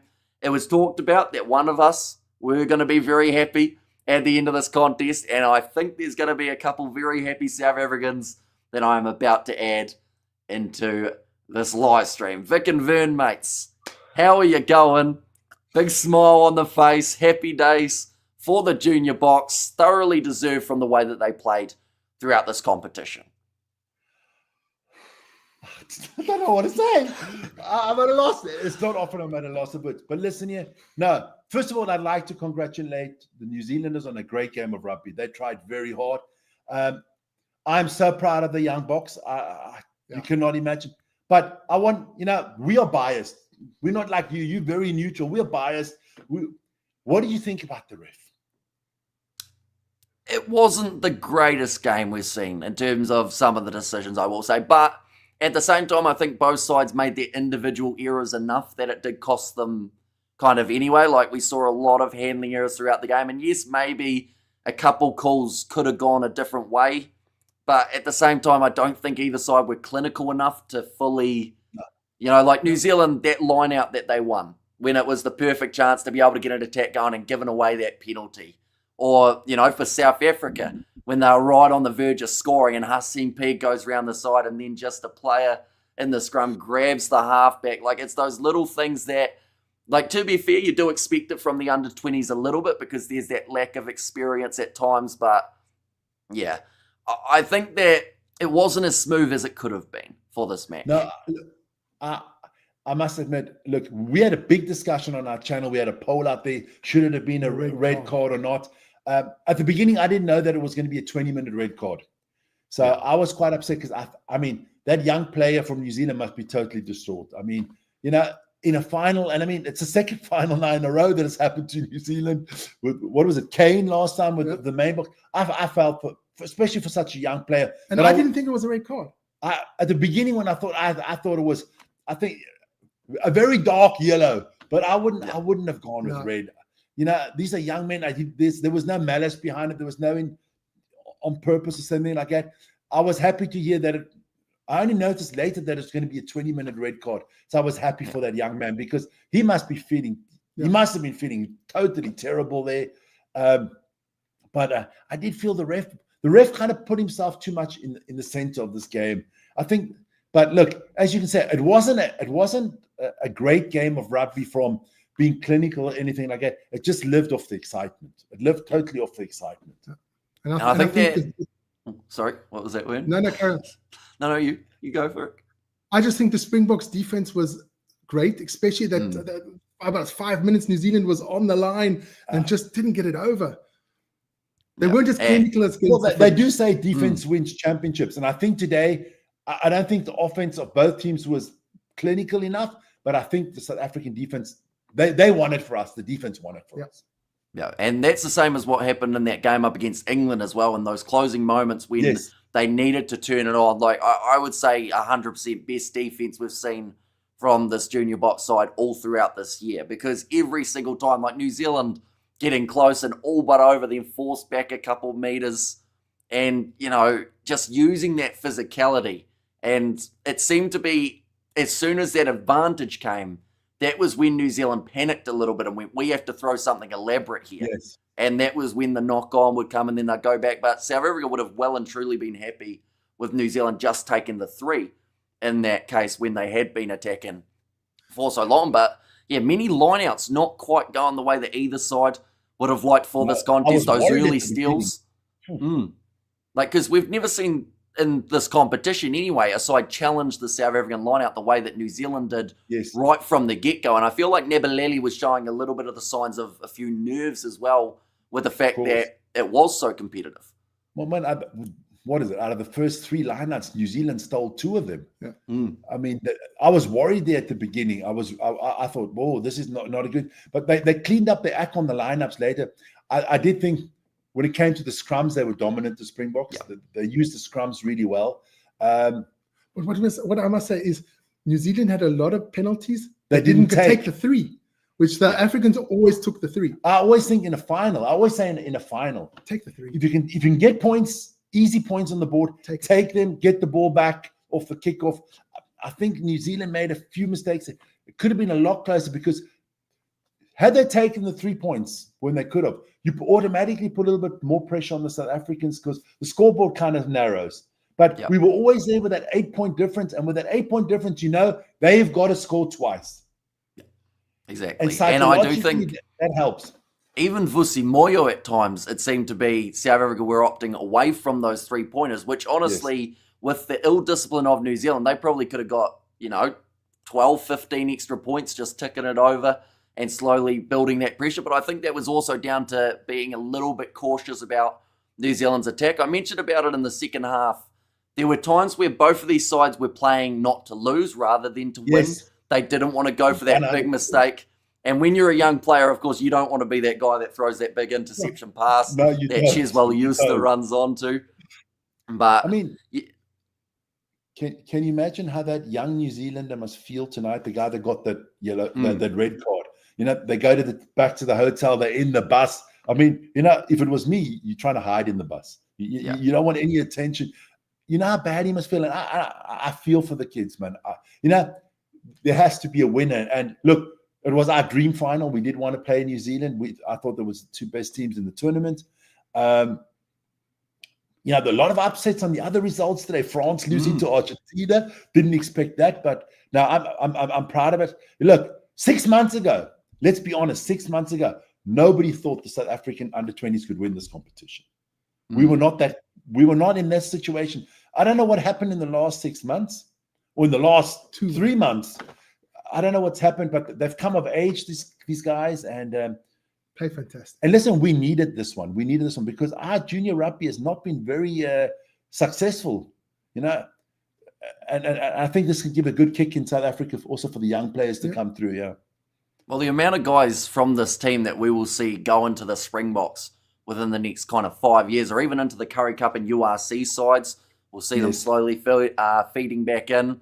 But I think Riley Norton, the way that he's kind of spoken for the South African side all throughout as the skipper, like he seems like a player a lot more wise than his age. And, he's got a bright future perhaps in the bigger games for the bigger sides, perhaps the captaincy role in there too. So if you had to give someone a man of the match in this contest, that's something that I hadn't even thought about. To be honest, I was just hoping to get through that 80 minutes because, looking at that Australia-England game, they had over 100 points. So I was thinking we were in for a high scoring back and forth. Where did that come from Australia? No idea. But the thing is, though, they probably played how people thought they would play up against South Africa in that first match after the two sides met in the Under-20 Rugby Championship. Yes. And they just didn't in that first contest. They had the close game with Scotland. And I do think that England's match up against South Africa, that was the end of the English in this comp. It just seemed to be from there they never quite got to that next gear, because they even had a close game up against Aussie in that group stage, didn't they, as the next matchup when the two sides played. But I think we need a few man of the match nominations. So we'll go for a top 5, I would say, in this contest. So Hasim Peed's got to be in there somewhere, I would think. Yes. I think he's the way he was able to play. I think he's the player of the tournament. Yeah, definitely. I don't think he's. I wouldn't have him as my player of the match. These shirts are nice and shiny right now. We got them. We got them in the post today. It worked out. Perfect timing. And the South Africans played in the way. No, me, I'm going with the kicker. I'm going with the flyer. Moyo. Okay. I think he held his nerve. I mean, it is a final. You're young. I would go then, but Riley Norton, you get a shout out for me as well. I thought, my adopted son also didn't play too bad. Cheswell Justi, but no, I would give it to Moya or to Riley Norton. Moya for me. Yeah, Moya for me. Yeah, I think it's hard to deny a guy who did take so many crucial moments, like even that kicking percentage in the early stages of the game. Just prior to that match, we saw South Africa versus Georgia with Sasha sitting 1 from 5 off the kicking tee. Had that been a close game, which of course it wasn't expected to be, but maybe that could have been something that was a talking point. But I also do think that one Dele Manglaba in that number 8 jersey did look pretty handy throughout that contest, scoring that early try. And then, I mean, Klekana, he's a big bloke, but this game, I think New Zealand did very well shutting down his physicality and also forcing those errors. Yeah. I think that, the biggest concern for me was if Klekana broke the line and he just had Stanley Solomon in front of him. I thought that was about the biggest mismatch. Yeah, Stanley Solomon. Mismatch. But for me, he was one of the. For me, if I was giving somebody in the New Zealand team man of the match, I think Solomon was very good. Yeah. Someone who didn't really perform for the Kiwis was Frank Wainuku. I don't know whether or not it was that head knock earlier on in the game, because he did take a nasty shot, and from there he never really found his feet, I don't think. Definitely for a guy who has the most clean breaks out of anyone in the whole competition. We didn't really see it fed to him as much. But like you said, Solomon was strong from the back and needed to be, because South Africa, they didn't get that same classic break of the line that we've seen them have in their first other matches. But I got a question for you, Solomon. Is he physically going forward in the future? Is he physically strong and big enough to play that role in senior rugby? That's a very good question, because I think it's one critique that he gets quite a bit for his career, because he is with the under-20 Hurricanes, I believe, at this point in time. But I just don't know whether or not, just at this point in time, they would look to go to the next level with him, because I'm not actually too sure what his height is. Because, of course, a lot of these guys can still bulk up a little bit if needed. But Stanley Solomon, he's 80 kgs and he's 1.74 meters tall. He's actually taller. Wait, no, how tall am I? No, he's shorter than me. Never mind. I had to do the maths there. 5'9". So how tall's Damian McKenzie, I wonder?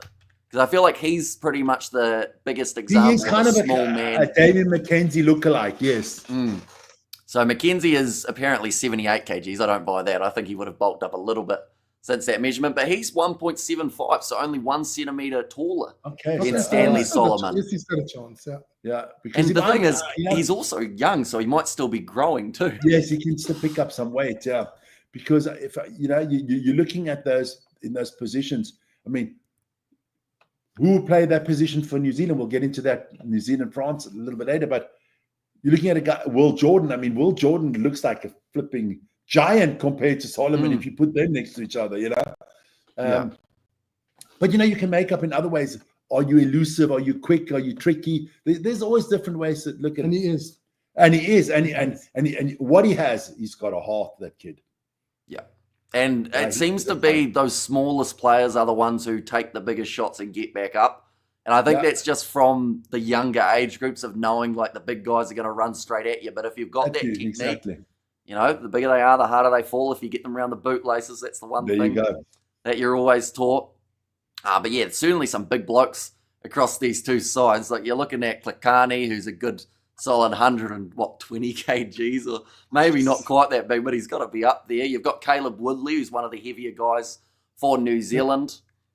Mosisi Basson, I didn't see a huge amount of him throughout this game, surprisingly, in that loose forward trio. And I thought that this was going to be the type of game that we saw him really come to the forefront. Jaden Sarr had a big game for the Kiwis in that number 5 jersey, getting those steals. I said he was going to be, in our preview at the beginning of the show, I said he was going to be good. I mean, we put out a poll, and asked any of these 46 players that were involved today, does anybody see any of these 46 players at the World Cup in 2027? I say no. No. Yeah. I say no, but we had like about 60% of the people saying yes.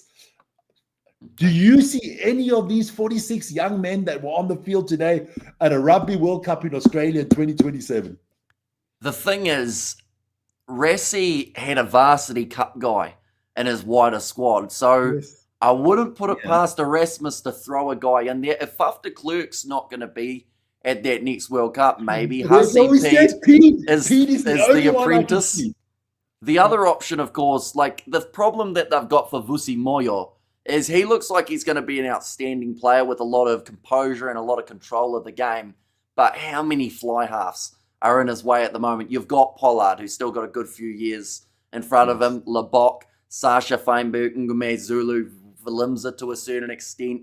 You've got Jordan Hendrickse if he's looking at their 10, although I think a lot of people would pick Moyo over him at this point in time. But then that is, of course, a little bit hard to judge because we haven't seen Moyo in that kind of URC environment. But yeah, one thing that has stood out all throughout this comp is just the way that he's been able to control the way that the South Africans are playing. Those kicks in behind, sometimes a little bit risky, like that cross kick that didn't quite turn into the chance, but then also, just spotting space, that vision, something that these young guys seem to be pretty good at.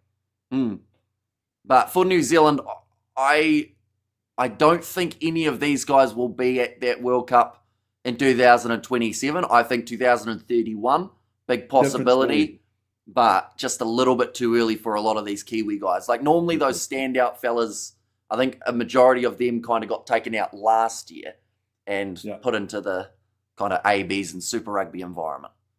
So how are you? As I mean, look, of course, world champions, but loving it.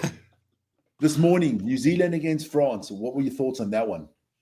I think that New Zealand once again got a little bit of a shock from the French in terms of the way that they came out. But France always said that the third match was their goal.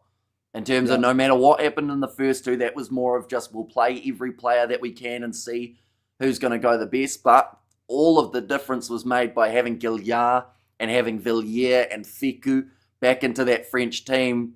And New Zealand with that late change, no Jacobson, it seemed like it took a little bit longer for Karefi to find his feet at 7 with Savia moving to the number 8. But overall, like as much as people have been annoyed at France for this series, I do think that New Zealand have learned quite a bit from it. And if it had been the strongest French side, perhaps Robinson wouldn't have been willing to make those switches in Test match number 3. And maybe New Zealand could have lost 1 or 2 of those matches because they have been far from their best, but they've still been, I always say, if you still win even though you're having mistakes, like you've done pretty well. That's the mark of champions. Exactly right. And I do think New Zealand, Geordie Barrett showed his class off the bench. Anyone who was doubting him as the number 12, I mean, you got to chuck him back in, don't you, after that one. But yeah, what did you guys think of it from an outside perspective? Were you expecting, I guess, a little bit more from New Zealand, or with the amount of changes, did that kind of go the way that you expected? Put it this way. I said to Vern, I said, if I was marking the two teams out of 10, New Zealand won the game, and I would have given them maybe a 6.5, maximum 7. Yeah, I would have given the French an 8 because I think they did more with less. Yeah, and the New Zealanders, I thought New Zealand should easily win this game. I mean, I did like the French fullback Leo Barre. I thought he played very well. Yes, the changes that short where Surveyor's got to go to the 8 because just before the game something happens to a player gets injured. yeah, that hurt. And I can understand exactly why your coach is not that Chiefs combination of Ratima and Mackenzie is not as good as when Roy God plays. Yeah, I think that New Zealand did find that gap in terms of not having Roygaard. And I also do think, of course, I have to watch it back a little bit, but a lot of New Zealand's backline, one critique that Mackenzie gets is he does drift sideways, and New Zealand at times were moving sideways rather than straight through. And yeah, it's a tricky one because, you know, when you've got a player like Will Jordan and he's not really existing in about 20 or 30 minutes of the game, you know you're doing something wrong because the more that man touches the ball, the more tries you are going to be able to score. But yeah, intriguing. The Rugby Championship, of course, around the corner. Rassie, he'll probably announce his side next week or maybe even this week, to be fair. He just loves an early announcement when it comes to that side. To annoy people. Yeah. Do you think there is any chance he would do the biggest troll maneuver he could and announce it during that Australia versus British and Irish Lions second test? Surely not, right? I wouldn't put it past him, you know, because Rassie, I don't know how good you know your American football. Rassie, kind of like the Dallas Cowboys. He likes the Springboks to be in the news all the time, and I wouldn't put it past him. But I think he's got a few selection headaches because there are a lot of some players that have shown new players that I think, woo, you know, especially what is he going to do on the scrum half position? He's not going to take 4 scrum halves. When we go down to New Zealand to play you guys, you'll take 3. So which 3 is he going to take? You know, there's a lot of questions. What does he do with the fullbacks? What is with Willie Leroux? Is Willie Leroux done? I think he's got a lot of tough decisions to make. Sometimes, and I think because they're all tough, I think he's got them all in his head. He knows what he wants to do. But the longer you wait, you know how it is. I mean, I know coaching sports, the longer you wait to make decisions, should I start thinking about it. I think he just wants to rip the Band-Aid off, you know, get the plaster off, and I think he'll come out with that squad quite early. Yeah, and as soon as he gets that squad announced, of course, the benefit that they've got this year is they're at home for those first 2 matches, whereas last year having to head to Australia.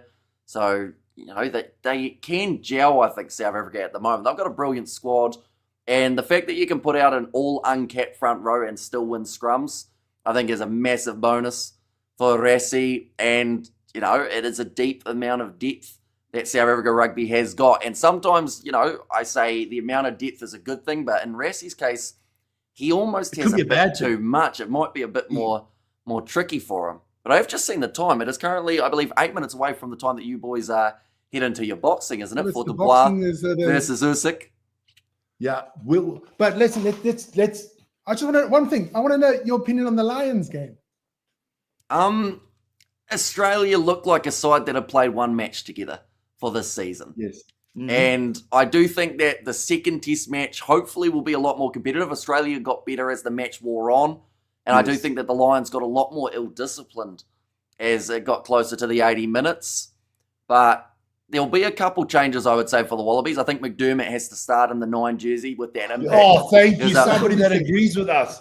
That's what we said. We said he was phenomenal. When he came on, the game changed. Yeah. Yeah, and it just seemed to be even that little snipe around the side of the breakdown. Like Gordon tried it a couple of times, but the Lions did shut him down instantly. So I think you need that grittiness of Tate McDermott. And then alongside that, you know, Harry Potter, I think, was a little bit lackluster out on the wing. But then at the same time, they didn't get it out to him. I love the puns. We got a lot of those on the stream. I assume you got a few as well. Of course. But what do you think? Of course, I have one problem with the Wallabies. I have one problem with them. I think they got a lot of young talent. I don't like this whole coaching situation. You know that coach, Schmid, he's gone. Yeah. And Kisses, I can't understand the thinking of, if I was now, if the same situation was in South Africa and I knew we lose, our coach is going to be gone in 2026, I want him to be gone right now. Yeah. There's 2 years to the World Cup. What are they waiting for? The thing is, with Australia, you know what that is also the same scenario as? Eddie Jones. When that took place only about a year or so ago, when Eddie Jones was like, I'm not in talks with Japan, mate.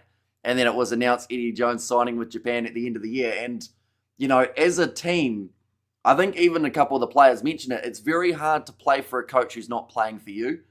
And in that scenario, like, you know, Joe Schmidt, he's done quite a bit for Aussie Rugby. They had a competitive November internationals not too long ago, but it just, Australia Rugby's in a bit of trouble, and they need at least one win of this Lions tour, because if they don't get it and they don't beat the All Blacks in one of their 2 matches, I just, like, it can't get much worse for them, but they just need something big soon, I would say. And I mentioned about it on a live stream, and I'm not sure whether or not I should repeat it, but I said that if South Africa don't end the Eden Park Test record, it would actually do pretty well for the Wallabies to do it, to get that big win and end that streak, just to give them some sort of confidence. As a Kiwi, I thought I was going to get shot through a window or something, just, you know, from the outside. You got to be careful there. Yeah. For me, look, I'm telling you now, for me, at the moment, with all the, you know, the team is one thing, but the decision making behind the scenes there from Australia. Australia are kind of like the Southern Hemisphere Wales. They are. Unfortunately, yeah. And I mean, Wales, there's the thing with the Welsh, and that is, it can't get much worse for them. But I think for the Wallabies, like, can get worse. There's still a little bit worse to go, but, you know, they have to be competitive. Do I see a little bit of New Zealand coming through there, hoping it gets worse? No, I want a competitive Wallabies. Once again, I got to watch out for the snipers, but I wouldn't mind the Wallabies in the next couple of years winning the Bledisloe, just to add a bit more back to that kind of competition. But it's got to be 3 matches. What's this 2-match rubbish? You know, get 3 matches. Don't have it that one team wins and then straight away the decision or the series is gone. You know, if New Zealand win the first or draw the first, like, it just seems to take away from what used to be. Like, don't get me wrong, Australia lost it many times in a row and it got very repetitive. But they still, you know, you got to give them a bit of a chance. And yeah, that's my rant. Play with 13 guys. Maybe. I mean, to be fair, the under 20s are doing that enough, aren't they? How many yellow cards? I think 8 throughout the competition for the under 20s from New Zealand. I think the South Africans also got a lot of yellow cards, but I think that is just common with young players. You're gonna, you know, you're gonna make us mistakes and stuff like that. But hey, no, I think it was a fantastic rugby day. Are you done for today? Are you going to do USA against England? I'm not going to do USA England, but I'll probably watch it just to see what's happening there. What time does the main event of the boxing take place? It should start soon. It's already 11 o'clock. It should start soon. It's got to start soon because they've got the stupid rule in England that at Wembley Stadium has to be emptied by 11 o'clock British time. They're not allowed to have people there later on. So that is basic. So it's got to start really soon, you know. But it's not on yet. It's not on yet. But no, I thought it was a fantastic rugby day today. Yeah. And I think that today, it's probably a nice way to end off on what has been a hectic July international schedule. Like, a lot of the results we've seen have been expected. And don't get me wrong, these ones were as well. But we seem to see some slightly, I would say, better rugby throughout this round compared to the previous ones. And I think that is because the Wallabies tour or the British and Irish Lions matches have now started. So it's kind of got a little bit more serious for those two teams. And, you know, the hype of the British and Irish Lions tour, there were so many Lions supporters in the stands at Suncorp. In fact, I think there was more red than there was yellow. There was more red. But I got one more question for you. We got to go. And then we got to go. I got one more question for you. All right. Okay. The New Zealand international season is now ended for a while until we get to the Rugby Championship. South Africa the same, Argentina the same. Is it an advantage that the Wallabies are going to be still playing for the next 2 weeks? Are they going to be better maybe in shape or in form? Or is it better that our nations have got a little bit of a break? Because straight after this, basically, it's not long, and then the Wallabies got to come to South Africa. Yeah, I think that there will be a lot of fatigue for the Wallabies heading into those South African matches because there will be injuries. We will see them in those next 2 games probably go down a little bit. But at the same time, I do think that from the rust that we've seen from certain sides, having games recently can be actually one of your biggest strengths. But of course, Rassie, he'll be training the guys and having drills and everything like that, trying to simulate the matches, getting them all ready to go. But yeah, I think that Australia, no matter what, like heading into South Africa, that's going to be a tough couple matches for a side that is either going to be, like, even if, let's say, for instance, just by argument's sake, 2-1, somehow they win the British and Irish Lions tour, like, that can only carry you so far. And as soon as you go to South Africa at Ellis Park, that's going to be brutal either way. So, you know, I hope it's competitive, but South Africa at the moment, they seem like they're doing a lot right, not just in the seniors, but also for the under-20s, and it's intriguing. Very exciting. But I will let you blokes go because I assume that you're very close to the main event. Anyone who does want to pop in for the boxing, of course, Dubois taking on up against Usyk. Be sure to check out Vern and Vic, or Vic and Vern, depending on what way around you do prefer it. So be sure to go over and check out their channel as well. But nonetheless, thank you very much, boys, for coming on. What we will do is I will click the remove button. I'll contact you at the beginning of next week, because we are setting it up that we can invite you to one of our rugby shows, and then we'd like to invite you. All right, sounds awesome. Oh, well, enjoy the boxing and enjoy the rest of the evening as well. Have a wonderful evening. And get some sleep, man. I will at some stage. I'll see you guys later. See ya. Right, ladies and gents, the end score in this contest, 23 points to 15. The South African under-20s getting themselves a victory. We did have that donation from Kawasi there with the super sticker, so I do thank you very much for that. And then we have got there Wales versus Australia, rugby battle of powerhouse rugby nations. And also, before you probably end your stream, thank you, Hamish. Have a fantastic week. Vic and Vern are great guests. I do enjoy talking to them. They are I think that they are always positive, even when, like, if this result had gone differently. Of course, they were on a high from the victory of these South Africans, but no, they're very awesome to talk to about the rugby side of things. And we end up chatting for quite a long time off stream as well. Yes, come on. I'll educate you on the boxing. See you there. Says High Life there. And also we have got there, cheers, Hamish, says SS. And there too, after tonight is a Bok. Who cares about the coming test, blah, blah, blah. We want Eden Park, says Chris. You know, there's still a couple more games up until that one. But this live stream, ladies and gents, we have ticked over the 3-hour mark. I don't even want to do the maths in terms of how many hours we have been live throughout today. But I would assume that it's been a fair few. So it is greatly appreciated. Some of you still sticking around to this point. Like Brother Wales forever. Says Flesh in there. Yeah, the Welsh, they'll be back. Tell you that right now. It just might take a little bit of time. But, you know, they'll do all right. But yeah, 3 hours, 3 hours, 3 hours. Okay, so all those other streams were actually around 3 hours. Which means we've been going for 12 hours. Of talking, ladies and gents. So I am definitely due for a break. I was considering England versus USA, but that game is actually already kicked off. So we won't be covering that one on the channel. Instead, I will get myself some food. And hopefully, you guys enjoy the rest of either your evening or your morning here in New Zealand, currently 9 a.m. So yeah, hopefully you have a good Sunday or a Saturday night. And also, of course, the Sunday the following day. It's been much appreciated.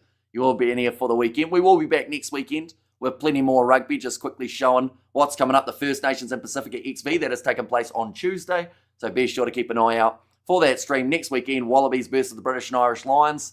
And with a little bit of luck and a little bit of hope, I'm really hoping that they will show the Curry Cup here in New Zealand. And maybe we can do 2 or 3 of those games on the channel as well. But nonetheless, I do thank you all very much for tuning in. If you did enjoy, be sure to leave a like and subscribe, and I will see you all for the next one.